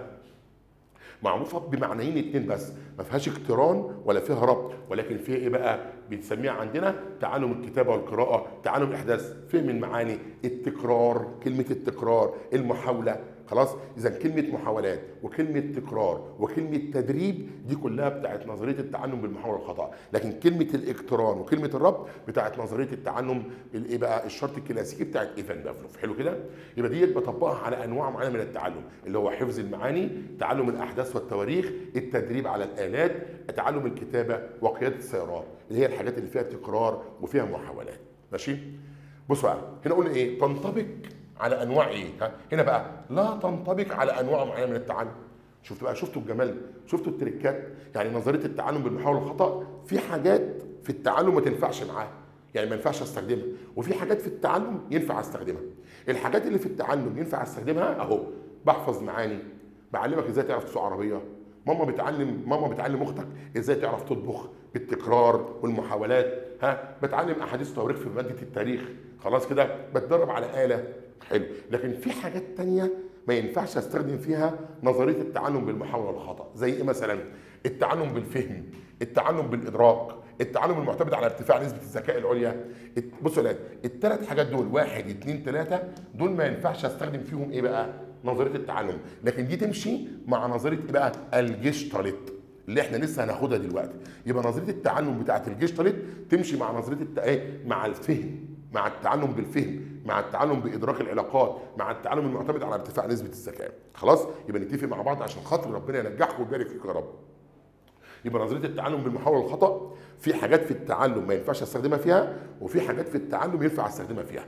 الحاجات اللي ما ينفعش في التعلم استخدمها اي حاجه فيها فهم، اي حاجه فيها ادراك، اي حاجه فيها ارتفاع نسبه الذكاء. ما ينفعش التعلم بالمحاوله والخطا، ما ينفعش. لكن التعلم بالمحاوله والخطا ينفع مع حفظ المعاني، ينفع مع تعلم الاحداث والتواريخ، ينفع التدريب على الات، ينفع تعلم القياده وقياده السيارات، طهي الطعام، ينفع الحاجات دي كلها. ماشي؟ يبقى الحاجات اللي فيها حفظ التعلم بالمحاوله والخطا، والحاجات اللي فيها فهم واستنتاج وادراك علاقات واستدلال يبقى التعلم بالفهم والاستبصار، اللي هي مدرسه الجيشتالت اللي احنا لسه هناخدها دلوقتي. ماشي؟ يلا يا ولاد، بصوا بقى، تسمى بالنظريه ايه؟ السلوكيه الترابطيه الوظيفيه. اسمها ايه بقى؟ الترابطيه الوظيفيه. هناك اسمها الترابطيه بس. يبقى نظريه التعلم بتاعت الكلب اسمها ترابطيه، دي اسمها الترابطيه ايه بقى؟ الوظيفيه. في فرق بين ترابطيه وترابطيه وظيفيه. الترابطيه بتاعت نظريه الكلب بتاعت ايفان بافلوف، لان ربط الايه؟ صوت الجرس بمسحوق اللحم. لكن دي اسمها الترابطيه الوظيفيه. ليه بقى؟ لان القطه عملت عده محاولات وربطت فتح الباب بالحصول على السمك، بس عملت عده محاولات، يعني في وظيفه عملتها. خلاص كده؟ تعتمد على الفتره الزمنيه، على الفتره ايه؟ الزمنيه، لان كل ما الزمن يقل دليل على الاستجابه الصحيحه ونجاح المتعلم اللي هو القط، صح ولا لا؟ يبقى اي حاجه تخص الزمن على طول بتختار نظريه التعلم بالمحاوله والخطا. تعتمد على مبدا الاليه وانعدام الخبره المره. يعني ايه مبدا الاليه؟ الآلية اللي هو الحفظ، اللي هو التكرار، الآلية اللي هو المحاولات الكتير، حاجة آلية، حاجة فيها تكرار فيها محاولات، فلو قال لك تعتمد على حاجة آلية يبقى نظرية التعلم بالمحاولة والخطأ، لأن حاجة آلية يعني حفظ، هنقول كده الواد حافظ زي الآلة، تسأله سؤال يروح قام ردد عليك، ودايما اللي بيعتمد على الحفظ هي نظرية التعلم بالمحاولة والخطأ. تعتمد على بص والله لا تركز بقى، تعتمد على مبدأ التغذية الراجعة التدعيمية. بصوا بقى يا أولاد هنا بقى، بصوا الجملة دي، يا رب يخليكم يا رب تنجحوا. مبدأ التغذية الراجعة التدعيمية.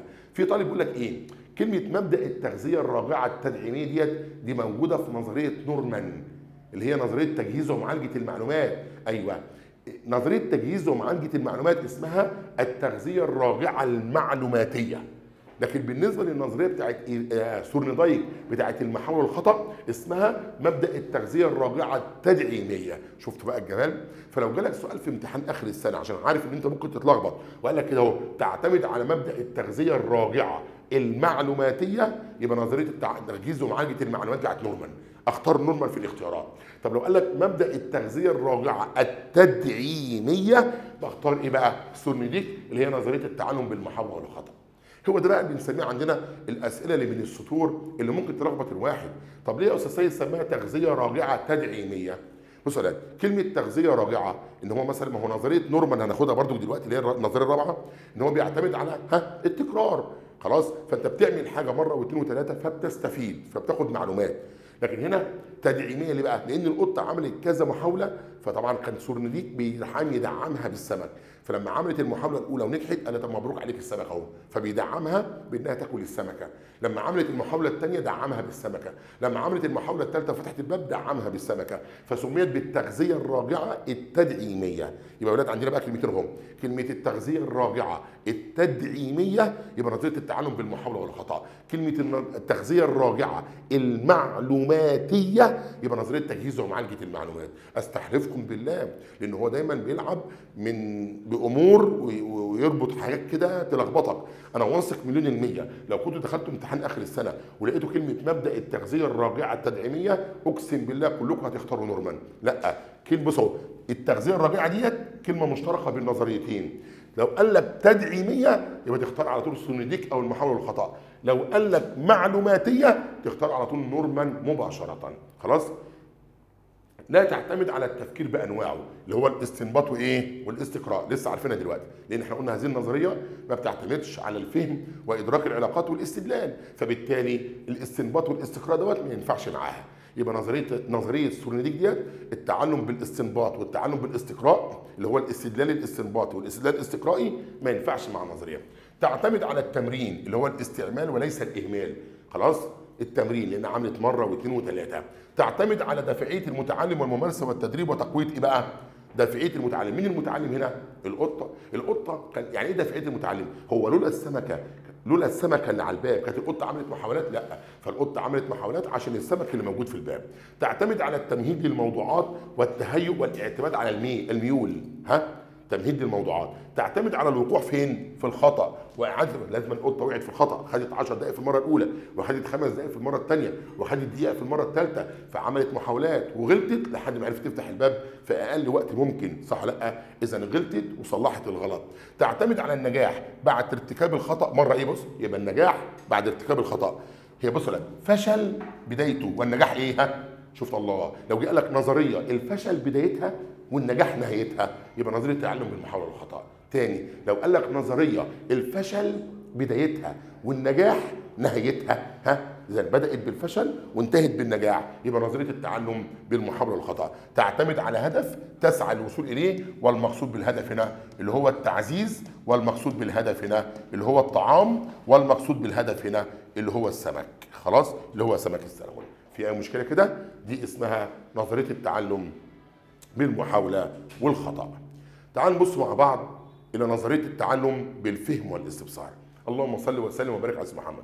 يا رب تكونوا فهمتوا كده والدنيا بالنسبه لكم سهله ان شاء الله. يلا يا اولاد، لو جه قال لك تغذيه راجعه تدعيميه يبقى المحاوله والخطا. ولو قال لك تغذيه رابعه معلوماتيه يبقى نورمان اللي هي تجهيز ومعالجه المعلومات. خلاص ناخد بالنا لان في حاجات فيها تشابه والحمد لله احنا فهمناها. طيب المتعلم يقف موقفا سلبيا، يقف موقفا سلبيا يبقى نظريه التعلم الشرط الكلاسيكي اللي هي بتاعت الكلب. طب المتعلم هنا يقف موقفا ايجابيا، بيحاول مره واثنين لحد ما يحاول يوصل للهدف بتاعه، يبقى نظريه التعلم بالمحاوله والخطا. تعالوا بقى نخش على نظريه التعلم بالفهم والاستبصار. خلاص كلمه الاستبصار هنا باللغه العربيه معناها ادراك العلاقات. ادراك ايه يبقى كلمه الاستبصار هنا معناها ادراك العلاقات، مش كده؟ تعالى نشوف بقى النظريه ديت. طبعا انتوا عارفين ان احنا لازم نقول التجربه الاول، ولما نقول التجربه الاول نبدا ايه؟ ناخد الدروس المستفاده من كل نظريه. القصه بتقول ايه؟ ان عندك واحد اسمه كوهلر، واحد اسمه كوفكا، وواحد اسمه فرتهايمر. دول 3 من علماء النفس من المانيا.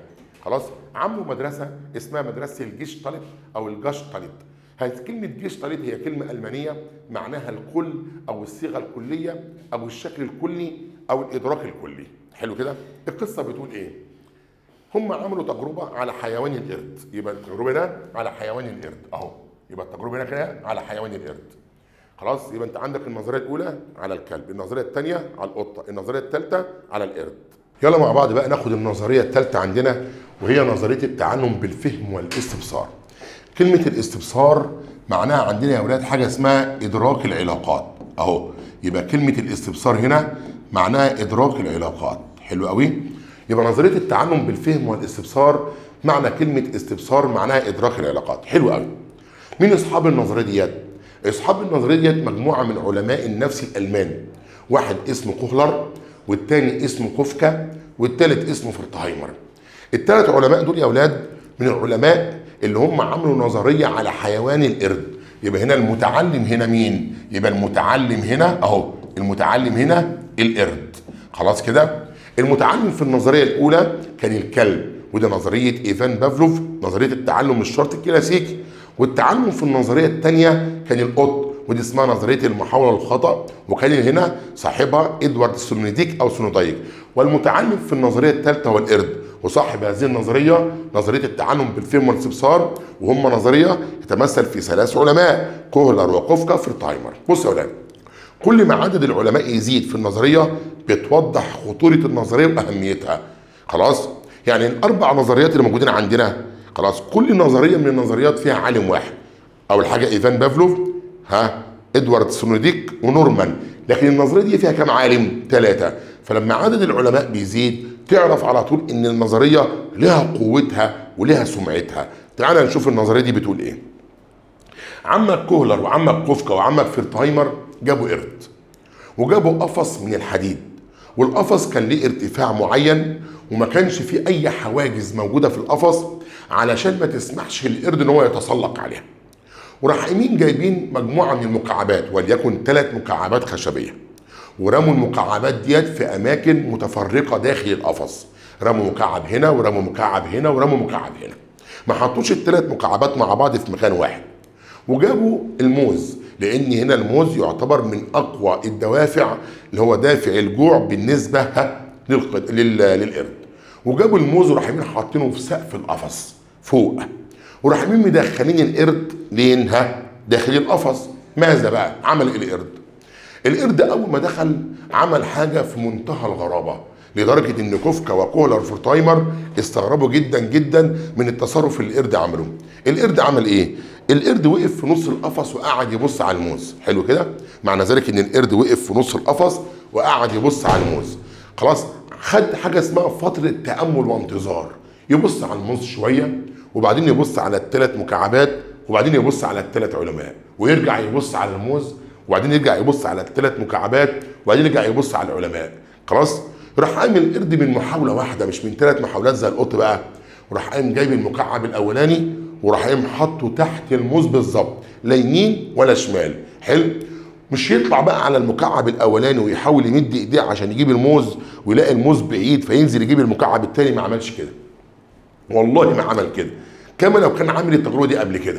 ايه اللي عمله بقى؟ لما حط المكعب الاولاني جري القرد وراح قايم جايب المكعب الثاني وحطه فوق المكعب الاولاني وراح قام جري وجاب المكعب الثالث، راح قام حطه فوق المكعب الثاني، فعمل الثلاث مكعبات تحت بعض في شكل الكل المتكامل، في شكل الكل المتكامل، كما لو كان بيبني حيطه عملها في شكل الكل المتكامل.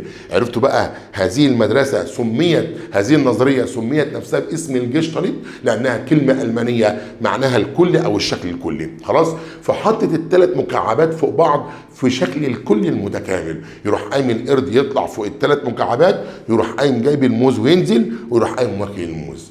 ساعتها ايه اللي حصل؟ طبعا عمك كوهلر وكوفكا وفرتهايمر اتجننوا. الله، ده القرد عمل التجربة من محاولة واحدة، وخد فترة تأمل وانتظار، وكان مدرك للعلاقات اللي بتحصل. يعني أدرك أن هناك علاقة بين الموز وإيه والصناديق. أدرك يعني أدرك أن هناك علاقة بين الموز والصناديق.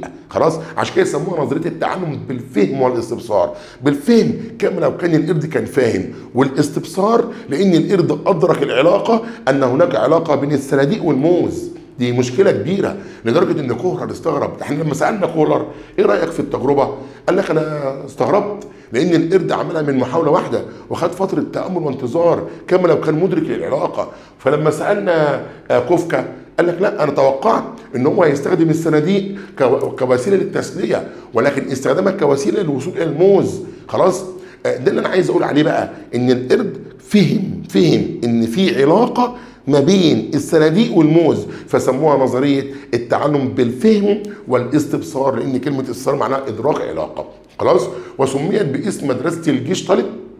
ليه؟ لان كلمه جيشتالت معناها ادراك كلي، وهو لما حط الثلاث صناديق في بعض حطها في شكل الكل المتكامل، وادرك ان هناك علاقه بين الصناديق والموز. حلو كده؟ تمام قوي.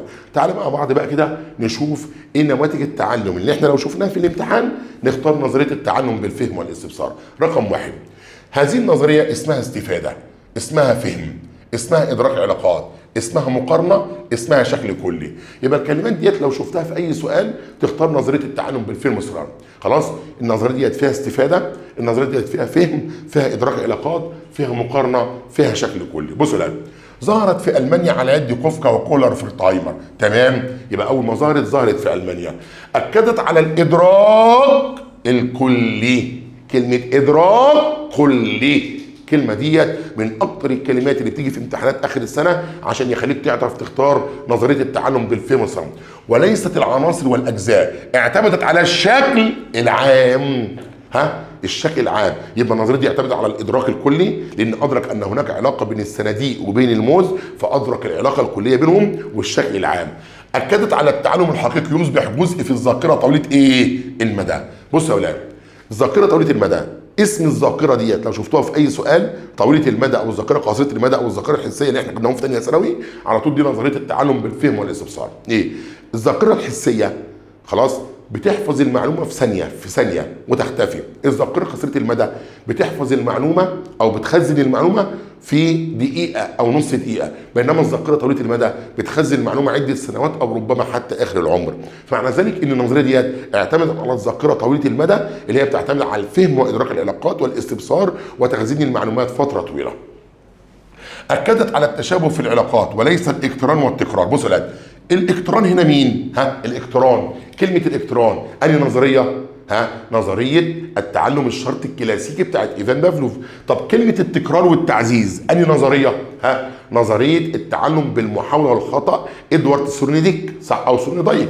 طيب هنا قال لك ايه بقى؟ اكدت على التشابه فين؟ في العلاقات. يبقى انت عندك دلوقتي ثلاث كلمات، عندك كلمه علاقات، عندك كلمه اقتران، عندك كلمه تكرار وتعزيز. فلو شفت في اي سؤال كلمه علاقات او ادراك علاقات او فهم، يبقى نظريه التعلم بالفهم والاستبصار. شفت كلمه اقتران او ربط، يبقى نظريه التعلم اقتران او ربط الشرط الكلاسيكي. شفت كلمه تكرار او تعزيز، يبقى نظريه التعلم بالمحاوله والخطا. خلاص، فهذه النظريه اكدت على ادراك العلاقات والفهم، لم تؤكد على الاقتران ولم تؤكد على التكرار والتعزيز. حلو.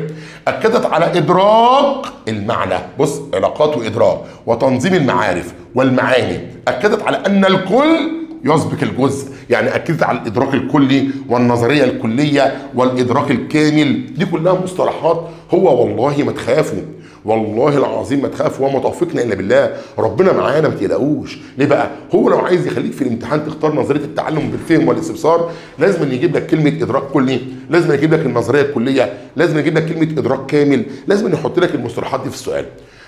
تساعد على التجنب في الوقوع فين؟ في الخطا. ايوه، ليه بقى؟ نظريه التعلم بالمحاوله والخطا فيها وقوع في الخطا، فيها وقوع في الخطا، لان غلط، لان احنا قلنا لما جينا خدنا نظريه القطه قلنا ايه؟ فشل ثم نجاح، يعني غلط، فيها خطا. اذا اللي فيها حتى اسمها التعلم بالمحاوله والخطا، فالخطا دي موجوده في نظريه القطه. ماشي؟ الثاني يقف موقفا سلبيا في نظريه الكلب، لكن هذه النظريه التعلم بالفهم والاستفسار ما غلطش، لان عملت نظريه من ايه؟ عملت تجربه من القرد، عرف يوصل للموز من محاوله واحده، ما غلطش، فبالتالي ما فيش حاجه اسمها ما غلطش. يعني اذا تجنب الوقوع في الخطا ده ابدا من الكل الى الجزء وليس العكس. تساعد على الادراك العلاقات، اهو بص اهو، لا تعتمد على الحفظ والتذكر ايه؟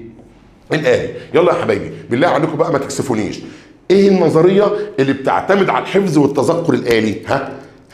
ايوه، برافو عليكم، نظريه التعلم بالمحاوله والخطا بتاعت ادوارد سونيديك، لان القطه كانت عملت كذا مره وغلطت وعندها تذكر آلي. حتى لما جينا كده قلنا، لما خدنا في نظريه التعلم بالمحاوله والخطا قلنا لكم ايه بقى؟ خلاص، بنستخدمها في طرق من التعلم، ما نقدرش نستخدمها في طرق اخرى. خلاص، فنظريه القطه بستخدمها في الحفظ، في التذكر الآلي، في التدريب على آلة، في التدريب وهكذا. لكن نظريه التعلم بالفهم والاستبصار بستخدمها في الفهم وادراك العلاقات وادراك المعاني والاستقراء والاستنباط. حلو.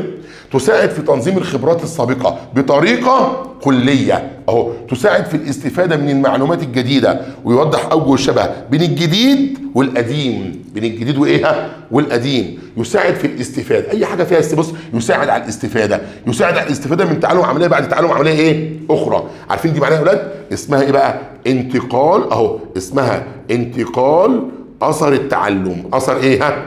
مين يقول يعني ايه كلمه انتقال اثر التعلم؟ يعني انتقال اثر التعلم ان انت سيادتك ممكن حاجه في الرياضه تساعدك على حاجه في الفيزياء، فهمك في حاجه في الفيزياء تساعدك على حاجه في الرياضه، ممكن سيادتك معرفتك لقواعد النحو يساعدك على كتابه موضوع التعبير، خلاص، معرفتك لقواعد النحو يساعدك على فهم اسئله الادب والبلاغه. فبالتالي اهو يساعد على الاستفاده من تعلم عمليه بعد تعلم عمليه اخرى، ودي اسمها انتقال اثر التعلم. خلاص كده. وبرضه يساعد على اوجه الشبه بين الجديد والقديم. تؤكد على الطريقه الصحيحه للاجابه. ليه؟ لان النظريه ديت ما فيهاش اي حاجه غلط. تساعد الطالب على تحويل المعقد الى بسيط وتحويل الصعب الى سهل. ساعدت العلماء على رؤيه كل ما هو ايه بقى؟ جديد. فلو جالك اي فكره من الافكار ديت يبقى دي اسمها نظريه التعلم بالفهم والاستبصار. خلاص كده اتفقنا؟ شويه ملحوظات كده معلش. لو شفت كلمه استقراء او استنباط في اي سؤال ولقيت النظريات تختار نظريه التعلم بالفهم والاستبصار. طب شفت كلمه حفظ، كلمه تدريب على آلة، يبقى نظريه التعلم بالمحاوله والخطا. طب يقف المتعلم موقفا ايجابيا، التعلم بالمحاوله والخطا. طب يقف المتعلم موقفا سلبيا، التعلم الشرط الكلاسيكي. تعتمد على الذاكره طويله المدى وادراك العلاقات والادراك الكلي وادراك المعنى وفهم المعنى، يبقى التعلم بالفهم والاستبصار. تعتمد على الحفظ وعلى التكرار، حفظ وتكرار، يبقى محاوله وخطا، محاوله وخطا. تعتمد على الربط والاقتران، يبقى نظريه التعلم الشرط الكلاسيكي. تعتمد على ادراك المعاني والشكل الكلي والاستدلال، واستدلال شيء من شيء واستنتاج شيء من شيء، يبقى التعلم بالفهم والاستبصار. دنيا سهله، بس انتوا ركزوا في اللي احنا بنقوله. اللهم صل على سيدنا محمد. اخر نظريه موجوده عندنا، وسمعوني الصلاه على النبي لاهميه الدرس، نظريه التجهيز ومعالجه ايه بقى؟ المعلومات. وصاحبها عالم اسمه نورمان. انا سالت نورمان سؤال، يا نورمان، لما رحت الايفان بافلوف عمل تجربه على الكلب، ولما رحت ادوارد سونيديك او سونيدايك عمل تجربه على القطه، ولما رحت الكوفكا وكوهلر وفرتهايمر عملوا تجربه على القرد، ممكن تقول نوع الحيوان اللي عندك ايه؟ يعني النوع الحيوان اللي انت عملت عليه تجربه؟ فراح قام رد نورمان قال لك انا ما عملتش تجربه على الحيوان، انا ما عملتش تجربه على حيوانات عشان اقول ايه هي نظريه التعلم. انا اتكلمت بما يحيط الانسان، يعني اتكلمت ازاي التعلم بيتم عند الانسان، لكن ما عملش ازاي التعلم بيتم على الحيوان. انا مش هعمل نظريه او اعمل تجربه على حيوان واقول للانسان يعمل ايه، لا، النظريه بتاعتي جت من الانسان نفسه. قلت له فهمني كده، يلا يا اولاد. قال لك التعلم في هذه النظريه يرتبط ارتباط وثيق بتخزين ايه بقى؟ المعلومات. بس خلاص. اصل بصوا يا ولاد، بالعقل والمنطق كده، طالب الثانويه العامه قبل ما يخش امتحان اللغه الانجليزيه لازم يكون عنده معلومات عشان يعرف يحل. طب لو ما عندوش معلومات مش هيعرف يحل. يبقى التعلم لابد ان يرتبط ارتباط وثيق بتخزين المعلومات. ما تخشش ماده من المواد من غير ما يكون انت مخزن معلومات في الذاكره طويله المدى تساعدك على الحل. فانت لو دخلت الامتحان من غير ما يكون عندك معلومات هتحل ازاي؟ فبالتالي قال لك التعلم في هذه النظريه يرتبط ارتباط وثيق بتخزين معلومات. فما ينفعش تخش تحل امتحان او تجاوب على سؤال او تدرك معنى الا لما يكون عندك معلومات. 2. التعلم في هذه النظريه نتاج لسلسله من العمليات المعرفيه. ايه بقى العمليات المعرفيه؟ بصوا يا ولاد، احنا خدناها في سنه ثانيه ثانوي. العمليات المعرفيه اللي هو الاحساس، العمليات المعرفيه اللي هو الانتباه، العمليات المعرفيه اللي هو الادراك. خلاص كده اهو. العمليات المعرفيه اللي هو الذاكره. حلو كده؟ ركزوا معايا بقى يا اولاد. عشان كده قال لك التعلم في هذه النظريه هي نتاج لمجموعه من العمليات المعرفيه زي الاحساس، زي الانتباه، زي الادراك، زي الذاكره. بصوا يا اولاد، ندي مثال بسيط. الراجل اللي اسمه نورمان ده قال ايه يا اولاد؟ قال ايه؟ انت عشان تتعلم لازم تمر باربع خطوات. اول خطوه عندنا رقم 1 حاجه اسمها الاستقبال. حاجه اسمها ايه بقى؟ يبقى لازم تستقبل المعلومه. بعد الاستقبال الترميز، يعني لازم تفهم المعلومه. بعد الترميز التخزين، يعني لازم تخزن المعلومه. وبعد التخزين الاسترجاع، يعني لازم تسترجع المعلومه. صح ولا لا؟ خلاص كده؟ يبقى ايه العمليات المعرفيه اللي نورمان قال عليها؟ هتقعد قدام المدرس تستقبل معلومه، هتفهم المدرس الشرح ده الترميز، هتروح البيت تذاكر الحاجه اللي انت خدتها ده تخزين، هتيجي الحصه الجايه عشان تمتحن ده الاسترجاع. صح ولا لا؟ يبقى العمليات المعرفيه اللي قال عليها نورمان بستقبل معلومه، بفهمها، بخزنها، بسترجعها عند الحاجه اليها. خلاص؟ عشان كده قال لك التعلم في هذه النظريه هي نتاج لسلسله من العمليات المعرفيه. في اي مشكله؟ التعلم في هذه النظريه التعلم في هذه النظريه يؤكدون على دور ايه؟ العقل في ربط المعارف. فلو جالك اي سؤال فيه ذاكره او في كلمه عقل يبقى دي نورمان، يبقى الراجل ده بيركز على دور العقل. ليه بقى؟ طب ليه قال لك دور العقل؟ المقصود بالعقل هنا هو الانسان، لان ده ما عملش تجربه على حيوان. خلاص؟ ما بص، تجربه الكلب قال لك ايه؟ دور الكلب. طب تجربه القطه دور القطه. طب تجربه القرد دور القرد. طب نورمان ما عملش على تجارب على الحيوانات، فيقول لك دور العقل او دور الانسان. فلو جالك سؤال في امتحان اخر السنه قال لك دور العقل او دور الانسان على طول تختار نورمان، لان نورمان ركز على عقل الانسان في تخزين المعلومات، ما عملش تجارب على حيوانات وبعدين ربط الانسان بيها، لا ده ايه؟ اشتغل على الانسان على طول. خلاص كده؟ اهو. التعلم في هذه النظريه تعتمد على الترميز. هنا الترميز يعني ايه كلمه ترميز يا اولاد؟ كلمه تمريز لغه عربيه يعني فهم. ترميز يعني فهم، يعني دلاله. والتخزين والاسترجاع والاحساس والتذكر. حلو؟ ودي كلها اسمها عمليات معرفيه ولسه قايلها لكم دلوقتي. التعلم في هذه النظريه ليست عمليه اوتوماتيكيه، بل تعتمد على المعلومات التي تم الحصول ايه؟ عليها. خلاص؟ يعني مثلا سيادتك مثلا دخلت الامتحان ما عندكش معلومات، قريت السؤال، هل كده من تلقاء نفسك هتجاوب عليه؟ لا، يبقى لازم يكون عندك معلومات في دماغك عشان لما تقرا السؤال تطلع المعلومات في ورقه الاجابه. فبالتالي التعلم ليست عمليه اوتوماتيكيه كده بتتم، والا ما كانش حد تعب، لكن التعلم يعتمد على تحصيل معلومات. خلاص كده؟ قال لك التعلم في هذه النظريه اكدت على عقل الانسان، اشبه بايه بقى؟ بالكمبيوتر. عقل الانسان، اذا ذكر كلمه عقل الانسان اشبه بالكمبيوتر. ايوه، يعني هو شبه عقل الانسان بالكمبيوتر. ليه بقى؟ بصوا يا اولاد، الكمبيوتر بيستقبل معلومه وبيفهمها وبيخزنها وبيديها لك لما تكون محتاجها، صح؟ طب عقل الانسان بيستقبل معلومه وبيفهمها وبيخزنها وبترجعها لما يكون عايزها، صح ولا لا؟ فمعنى ذلك ان عقلك اشبه بالكمبيوتر. فلو جاب لك سلك كمبيوتر او حاسب آلي او ذكاء اصطناعي في اي سؤال يبقى نورمان، جاب لك عقل الانسان يبقى نورمان. حلو؟ التعلم في هذه النظريه اكدت على التطبيق العلمي للطالب. العلمي للطالب اهو، للطالب اللي هو العقل، يعني لازم يشتغل. الانسان ده لازم يشتغل، لازم يحصل معلومات كتير. التعلم في هذه النظريه تعتمد على البحث والمعرفه وتخزينها في الذاكره. التعلم في هذه النظريه اكدت على ان المعرفه في العقل. بصوا يا ولاد، مركز على العقل، مركز على المعرفه، مركز على التطبيق العملي للطالب. ليه بقى؟ اي سؤال ما فيهوش ريحه اي نوع من انواع الحيوانات، ما فيهوش طعم حيوانات عملنا عليها تجارب وكده، على طول بنختار مين يا ولاد بقى؟ نورمان مباشره. في اي مشكله كده؟ معلش نتكلم مع بعض بقى بالظبط دقيقه يعني. واحد الله. النظريه الاولى نظريه التعلم الشرط الكلاسيكي، صاحبها ايفان بافلوف. خلاص؟ عمل التجربه على الكلب. اكتر حاجه بتميزه الاقتران والربط. اكتر حاجه بتميز التجربه الاقتران والربط. النظريه الثانيه نظريه التعلم بالمحاوله والخطا اللي عملها ادوارد سيرنودايك. خلاص؟ وعمل التجربه على القطه، واكتر حاجه بتميزه المحاوله والتكرار. المحاوله والتكرار، المحاولة والتكرار، صح كده؟ وفشل ثم نجاح، وخطأ ثم تصحيح. حلو كده؟ طب النظرية الثالثة نظرية التعلم بالفهم والاستبصار، واللي عملها 3 من علماء النفس الألمان، كوهلر وكوفكا وفورتهايمر، وعملوا التجربة على القرد.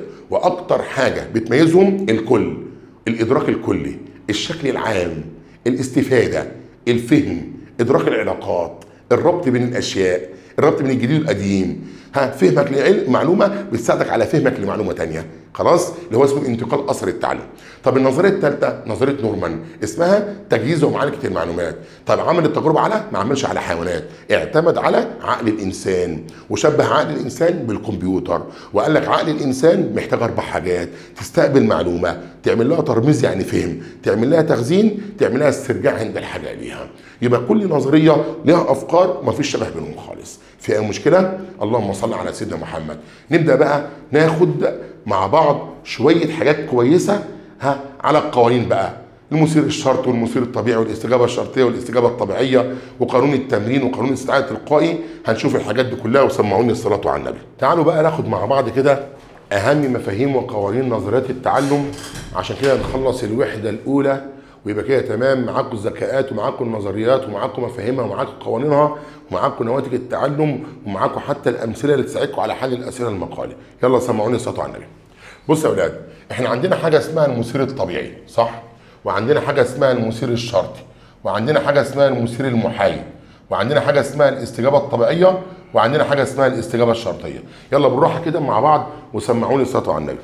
المثير الطبيعي والمثير الشرطي والمثير المحايد والاستجابه الطبيعيه والاستجابه الشرطيه دي بتاعت نظريه التعلم الشرطي الكلاسيكي بتاعت ايفان بافلوف لما عمل التجربه على الكلب، صح؟ المقصود بالمثير الطبيعي اللي هو مسحوق اللحم، مسحوق اللحم، حلو كده؟ اللي هو التعزيز اللي هو استخدمه ايفان بافلوف عشان يخلي الكلب يطلع لعاب. لكن المقصود بالمثير الشرطي اللي هو صوت الجرس، اللي هو صوت الجرس، اللي هو استطاع ان يخلي الكلب يطلع لعاب باستخدام صوت الجرس مش باستخدام مسحوق اللحم. لما عمل اقتران ما بين صوت الجرس واللحمه وخلى الكلب يتعود على صوت الجرس بانه هو مسحوق اللحم، ففي نهايه التجربه استطاع الكلب ان يقوم بافراز اللعاب باستخدام صوت الجرس. بصريح العباره كده عشان خاطر ما نطولش عليكم واحنا في مراجعات ليله الامتحان ومحدش يزهق مني، انا مش هنقعد بقى نشرح ونعيد، كلكم شطار ومذاكرين من اول السنه. هل في امتحان اخر السنه هيجيب لك بقى الكلب ويجيب لك مسحوق اللحم ويجيب لك صوت الجرس؟ يبقى هو كده بيدلعك. امال ايه بقى؟ احنا عايزين ندي بعض الامثله الجديده اللي هي بتيجي في الامتحان. فهمني يا استاذ سيد. يلا سمعوني الصلاه على النبي. نحاول مع بعض كده نفهم نقطه مهمه نحطها في الحسبان او الاعتبار. حلو كده؟ انت عندك حاجه اسمها مثير طبيعي، وعندك حاجه اسمها مثير شرطي، وعندك حاجه اسمها استجابه طبيعيه، وعندك حاجه اسمها استجابه شرطيه، صح؟ ازاي احدد الاستجابه الطبيعيه؟ لو جاب لك في السؤال مثير طبيعي يبقى اكيد الاستجابه طبيعيه، ولو جاب لك في السؤال مثير شرطي يبقى اكيد الاستجابه شرطيه. خلاص؟ يبقى انا بحدد ان الاستجابه بتكون طبيعيه بناء على المثير. فلو السؤال جاب لي مثير طبيعي يبقى الاستجابه طبيعيه، ولو السؤال جاب لي مثير شرطي يبقى الاستجابه شرطيه. حلو كده؟ طب ما نيجي ندي مثال وسيبكم من الكلام اللي مكتوب ده كده وركزوا معايا في المثال اللي هعمله ده. يلا سمعوني الصلاه على النبي. يبقى دلوقتي عايزين نوضح الفرق بين المثير الطبيعي والمثير الشرطي والاستجابه الطبيعيه والاستجابه الشرطيه. بص يا ولاد، عشان تحدد في السؤال فين الاستجابه الطبيعيه وفين الاستجابه الشرطيه يبقى لازم تحدد في السؤال فين المثير الطبيعي وفين المثير الشرطي. يعني هو في امتحان اخر السنه لو عايز يخليك تختار استجابه لازم يحط لك مثير. طيب امتى بقى تختار استجابه طبيعيه؟ لو لقيت في السؤال مثير طبيعي. وامتى تختار استجابه شرطيه؟ لو لقيت في السؤال مثير شرطي. لازم تعرف كده بالعقل والمنطق. خلاص؟ هو بيجيب لك سؤال معين، تعال نشوف مع بعض كده مجموعه اسئله وشويه امثله حلوه. بص يا اولاد، احنا قلنا المثير الطبيعي، قال لك المثير الذي تنشا عنه استجابه طبيعيه. ايوه، يبقى المثير الطبيعي اهو بتنشا عنه استجابه ايه؟ سمعوني الصلاه على النبي. يبقى المثير الطبيعي عندي بتنشا عنه استجابه طبيعيه. وحدوا الله. يبقى عندك المثير الطبيعي بتنشا عنه استجابه طبيعيه، والمثير الشرطي بتنشا عنه استجابه شرطيه. طب ممكن يا استاذ سيد تديني مثال؟ يلا مع بعض. بص كده يا ولاد، يقول لك ايه بقى؟ نوم اهو، نوم مين؟ الطفل. اللهم صل على سيدنا محمد. يبقى نوم الطفل، ايوه، عند الصلاه على النبي. ركزوا يا ولاد، عند سماع، ايوه، حدوته. حلوه قوي، حلوه قوي. نركز مع بعض. ندي مثال تاني. نوم، اللهم صل على النبي، اهو الطفل عسل عسل عسل قوي. ها امتى يا مستر سيد بقى؟ امتى؟ عند اهو نتيجه، اهو نقول نتيجه معايا كده اهو نتيجه التعب. يلا مع بعض كده. بص يا ولاد، دايما من المعروف ان نوم الطفل ديت اسمها استجابه اهو. ما هو نوم الطفل يعني هنا استجابه. حلو كده. عند سماع حدوده ده بنسميه عندنا مثير. حلو كده اهو ماشي. نوم الطفل هنا برضو اسمها استجابه. اللهم صل على سيدنا محمد اهو. نتيجه التعب ده بنسميه عندنا مثير. حلو كده لحد وقتنا هذا انا مش عارف استجابه طبيعيه ولا استجابه شرطيه، مش عارف مثير طبيعي ولا مثير شرطي. تعالى مع بعض كده نبص مع بعض كده يا ولاد. الولد نام لما سمع حدوته، الولد نام لما تعب. فين الشيء الطبيعي اللي هنا؟ يعني النوم نتيجه التعب شيء طبيعي ولا النوم نتيجه الحدوته هي اللي شيء طبيعي؟ طبعا برافو عليك، النوم نتيجه التعب شيء طبيعي. معنى ذلك ان التعب هنا مثير ايه بقى؟ مثير طبيعي صح؟ لان الواد نام عشان تعبان فدي حاجه طبيعيه، فبالتالي نوم الطفل هنا استجابه طبيعيه. عسل جدا جدا جدا. خلاص. طب نوم الطفل عند سماع حدوته مش مقياس، مش شرط ان الولد ينام لما يسمع حدوته. في ناس كتير جدا اطفال تقول لهم حدوته ما يناموش صح لا؟ فطبعا هنا لما سمع حدوته نام، فالحدوته هنا مش شيء طبيعي. ما دام هو مش شيء طبيعي يبقى هو مثير شرطي. خلاص كده. يبقى هنا ايه هو المثير الشرطي بقى؟ اللي هو المثير الغير طبيعي. يبقى ايه بقى المثير الشرطي؟ يعني مثير غير طبيعي. يبقى نوم الطفل هنا استجابه شرطيه صح لا؟ فهمتوا القصه عامله ازاي؟ يبقى انا حددت نوع الاستجابه بناء على ايه بقى؟ بناء على نوع المثير. فلما طلع المثير شرطي عرفت ان الاستجابه شرطيه، ولما طلع المثير طبيعي عرفت ان الاستجابه طبيعيه. فده اللي لازم سيادتك تفهمه في امتحان اخر السنه. هيجيب لك سؤال يقول لك استجابه طبيعيه ولا استجابه شرطيه؟ يبقى انت سيادتك لازم تقرا السؤال، لازم تعرف فين المثير الاول. فلو لقيته مثير طبيعي اختار بقلمك استجابه طبيعيه، ولو لقيته مثير شرطي اختار بقلمك استجابه شرطيه. حلو كده؟ تمام. نبص على مثال تاني وسمعوني الصلاه على النبي. اللهم صل وسلم وبارك على سيدنا محمد. نشوف المثال ده هيعجبكم جدا برضه. وحدوا الله وصلوا على الحبيب. بسم الله الرحمن الرحيم والصلاه والسلام على رسول الله. يقول لك ايه في المثال اهو؟ وحدوا الله. بكاء اهو، بكاء طفل، الله، طفل صغير بيعيط خلاص عند ايوه بص اهو مشاهده ايوه فيلم خلاص رعب. الله، هي فيلم عامله كده ليه؟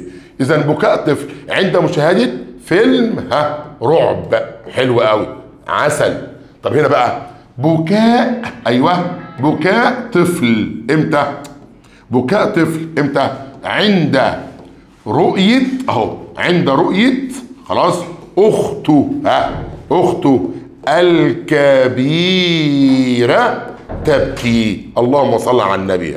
يبقى هنا بكاء طفل عند مشاهدة فيلم رعب، وهنا بكاء طفل عند رؤية أخته الكبيرة تبكي. بص يا ولاد كده معايا، هنا بكاء طفل دي اسمها استجابة. اللهم صل على سيدنا محمد.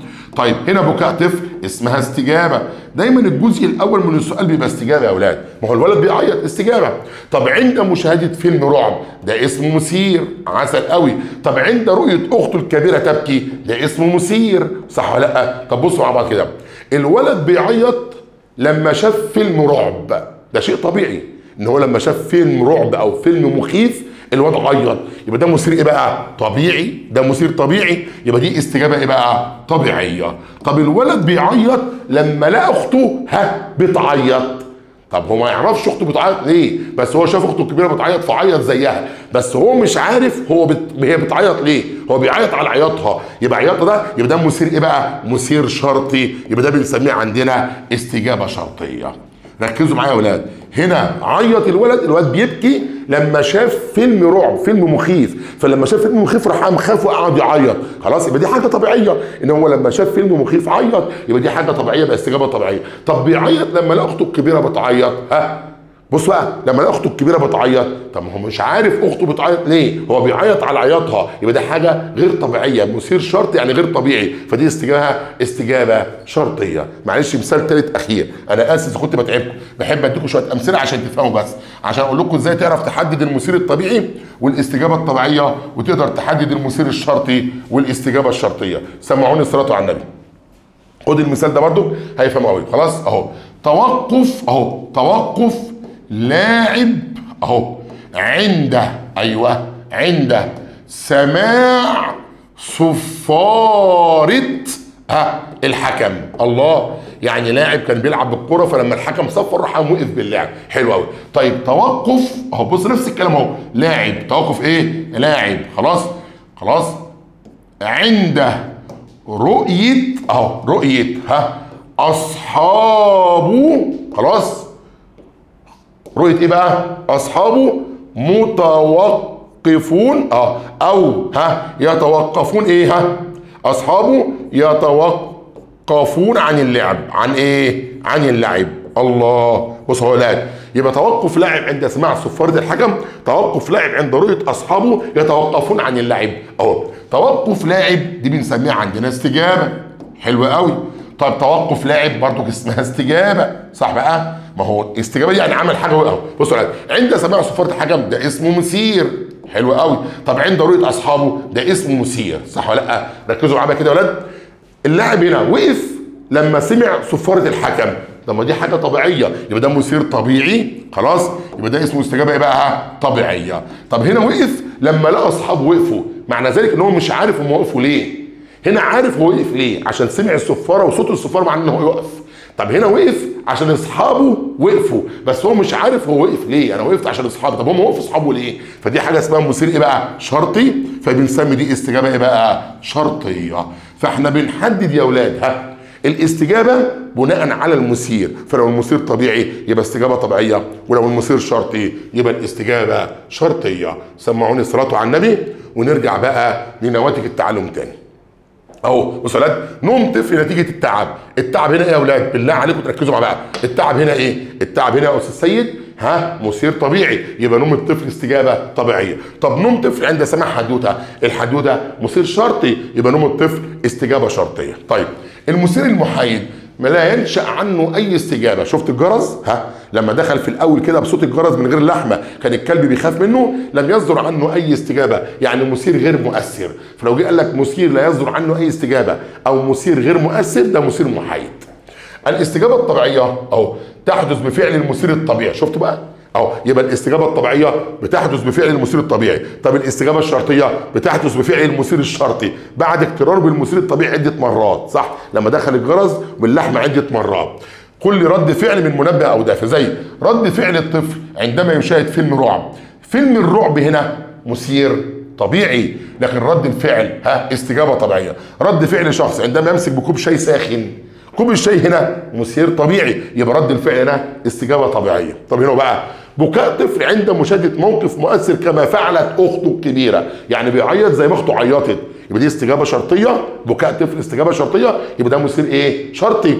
طب حرص طفل عندما يمسك بكوب الشاي كما فعل والده، معنى ذلك ان هو جاي يمسك الواد جاي يمسك كوبايه الشاي فبيعمل حريص جدا. طب انت خايف من ايه؟ اصل بابا كان بيعمل كده، معنى ذلك ان هو بيعمل حاجه، يعني هو ما كانش حريص عشان كوبايه شاي سخنه، لا ده هو حريص زي ما ابوه كان حريص ان هو يمسك كوبايه الشاي بحرص، فبيقلد ابوه، يبقى ابوه هنا مثير شرطي. اذا هنا حرص الطفل استجابه شرطيه. فهمت حاجه؟ وهكذا. سمعوني الصلاه على النبي. عندي حاجه اسمها قانون التدعيم، قانون ايه؟ وعندي حاجه اسمها قانون الانطفاء، وعندي حاجه اسمها قانون الاسترجاع التلقائي. ايه قانون التدعيم؟ هو بقاء الاستجابه واستمرارها، بقاء الاستجابه واستمرارها. يعني مثلا على فرض المثال لما خلى مثلا ندي مثال بسيط على قانون التدعيم وقانون الاسترجاع الانطفاء. ايه اللي خلى الكلب يطلع لعاب؟ ايه اللي خلى الكلب يطلع لعاب مع صوت الجرس؟ ان هو كان مستمر يدخل صوت الجرس مع مسحوق اللحم، كل مره يدخل صوت الجرس مع مسحوق اللحم، فنتيجه تكرار دخول صوت الجرس مع مسحوق اللحم فدعم صوت الجرس باللحمه فبدا يطلع لعاب مع صوت الجرس، صح لا؟ اذا بقاء الاستجابه واستمرارها. تقويه الرابطه بين المثير والاستجابه بالتكرار والفاصل الزمني. بصوا يا المثير وايه؟ والاستجابه. المثير اللي هو صوت الجرس، والاستجابه اللي هو اللعاب بالتكرار اللي هو كان بيدخلهم هما الاثنين مع بعض، والفاصل الزمني بتاعهم ضئيل، يعني كانوا هما الاثنين في نفس ذات الوقت، ما كانش ينفع يدخل صوت الجرس في الاول ولا كان ينفع يدخل مسحوق اللحم في الاول، هما الاثنين مع بعض. خلاص ده تشجيع طالب بعد الاجابه على سؤال المعلم مباشره. طيب قانون الانطفاء. قانون الانطفاء تضاؤل، امتناع، توقف، منع، اهمال. فلو جالك سؤال في الامتحان قال لك ايه؟ حصل تضاؤل، حصل امتناع، حصل توقف، حصل منع، حصل اهمال، زوال، انعدام، ده اسمه ايه بقى؟ قانون الانطفاء. زي لما جه ايفان بافلوف قعد اول مره دخل الجرس من غير اللحمه، الكلب طلع لعاب، فالكلب بعديها ما لقاش لحمه كلها. جه مره ثانيه دخل الجرس فالكلب طلع لعاب بس مش بنفس قوه اللعاب بتاع المره الاولى. لما جه دخل الجرس مره ثالثه من غير مسحوق اللحم، الكلب ما اتحركش من مكانه وبدا يحصل انطفاء او تضاؤل او منع او زوال للعاب، لان بقاش ياكل لحمه مع صوت الجرس. ما هو الاول لما كان بيدخل صوت الجرس مع مسحوق اللحم كان بيطلع لعاب، لما جه بقى يستخدم صوت الجرس مره واثنين وثلاثه واربعه من غير ما يدخل معاه مسحوق اللحم، بدا الكلب يستجيب ان صوت الجرس دوت ملوش علاقه باللحمه، فبدا يحصل ايه بقى؟ زوال للعاب. خلاص كده؟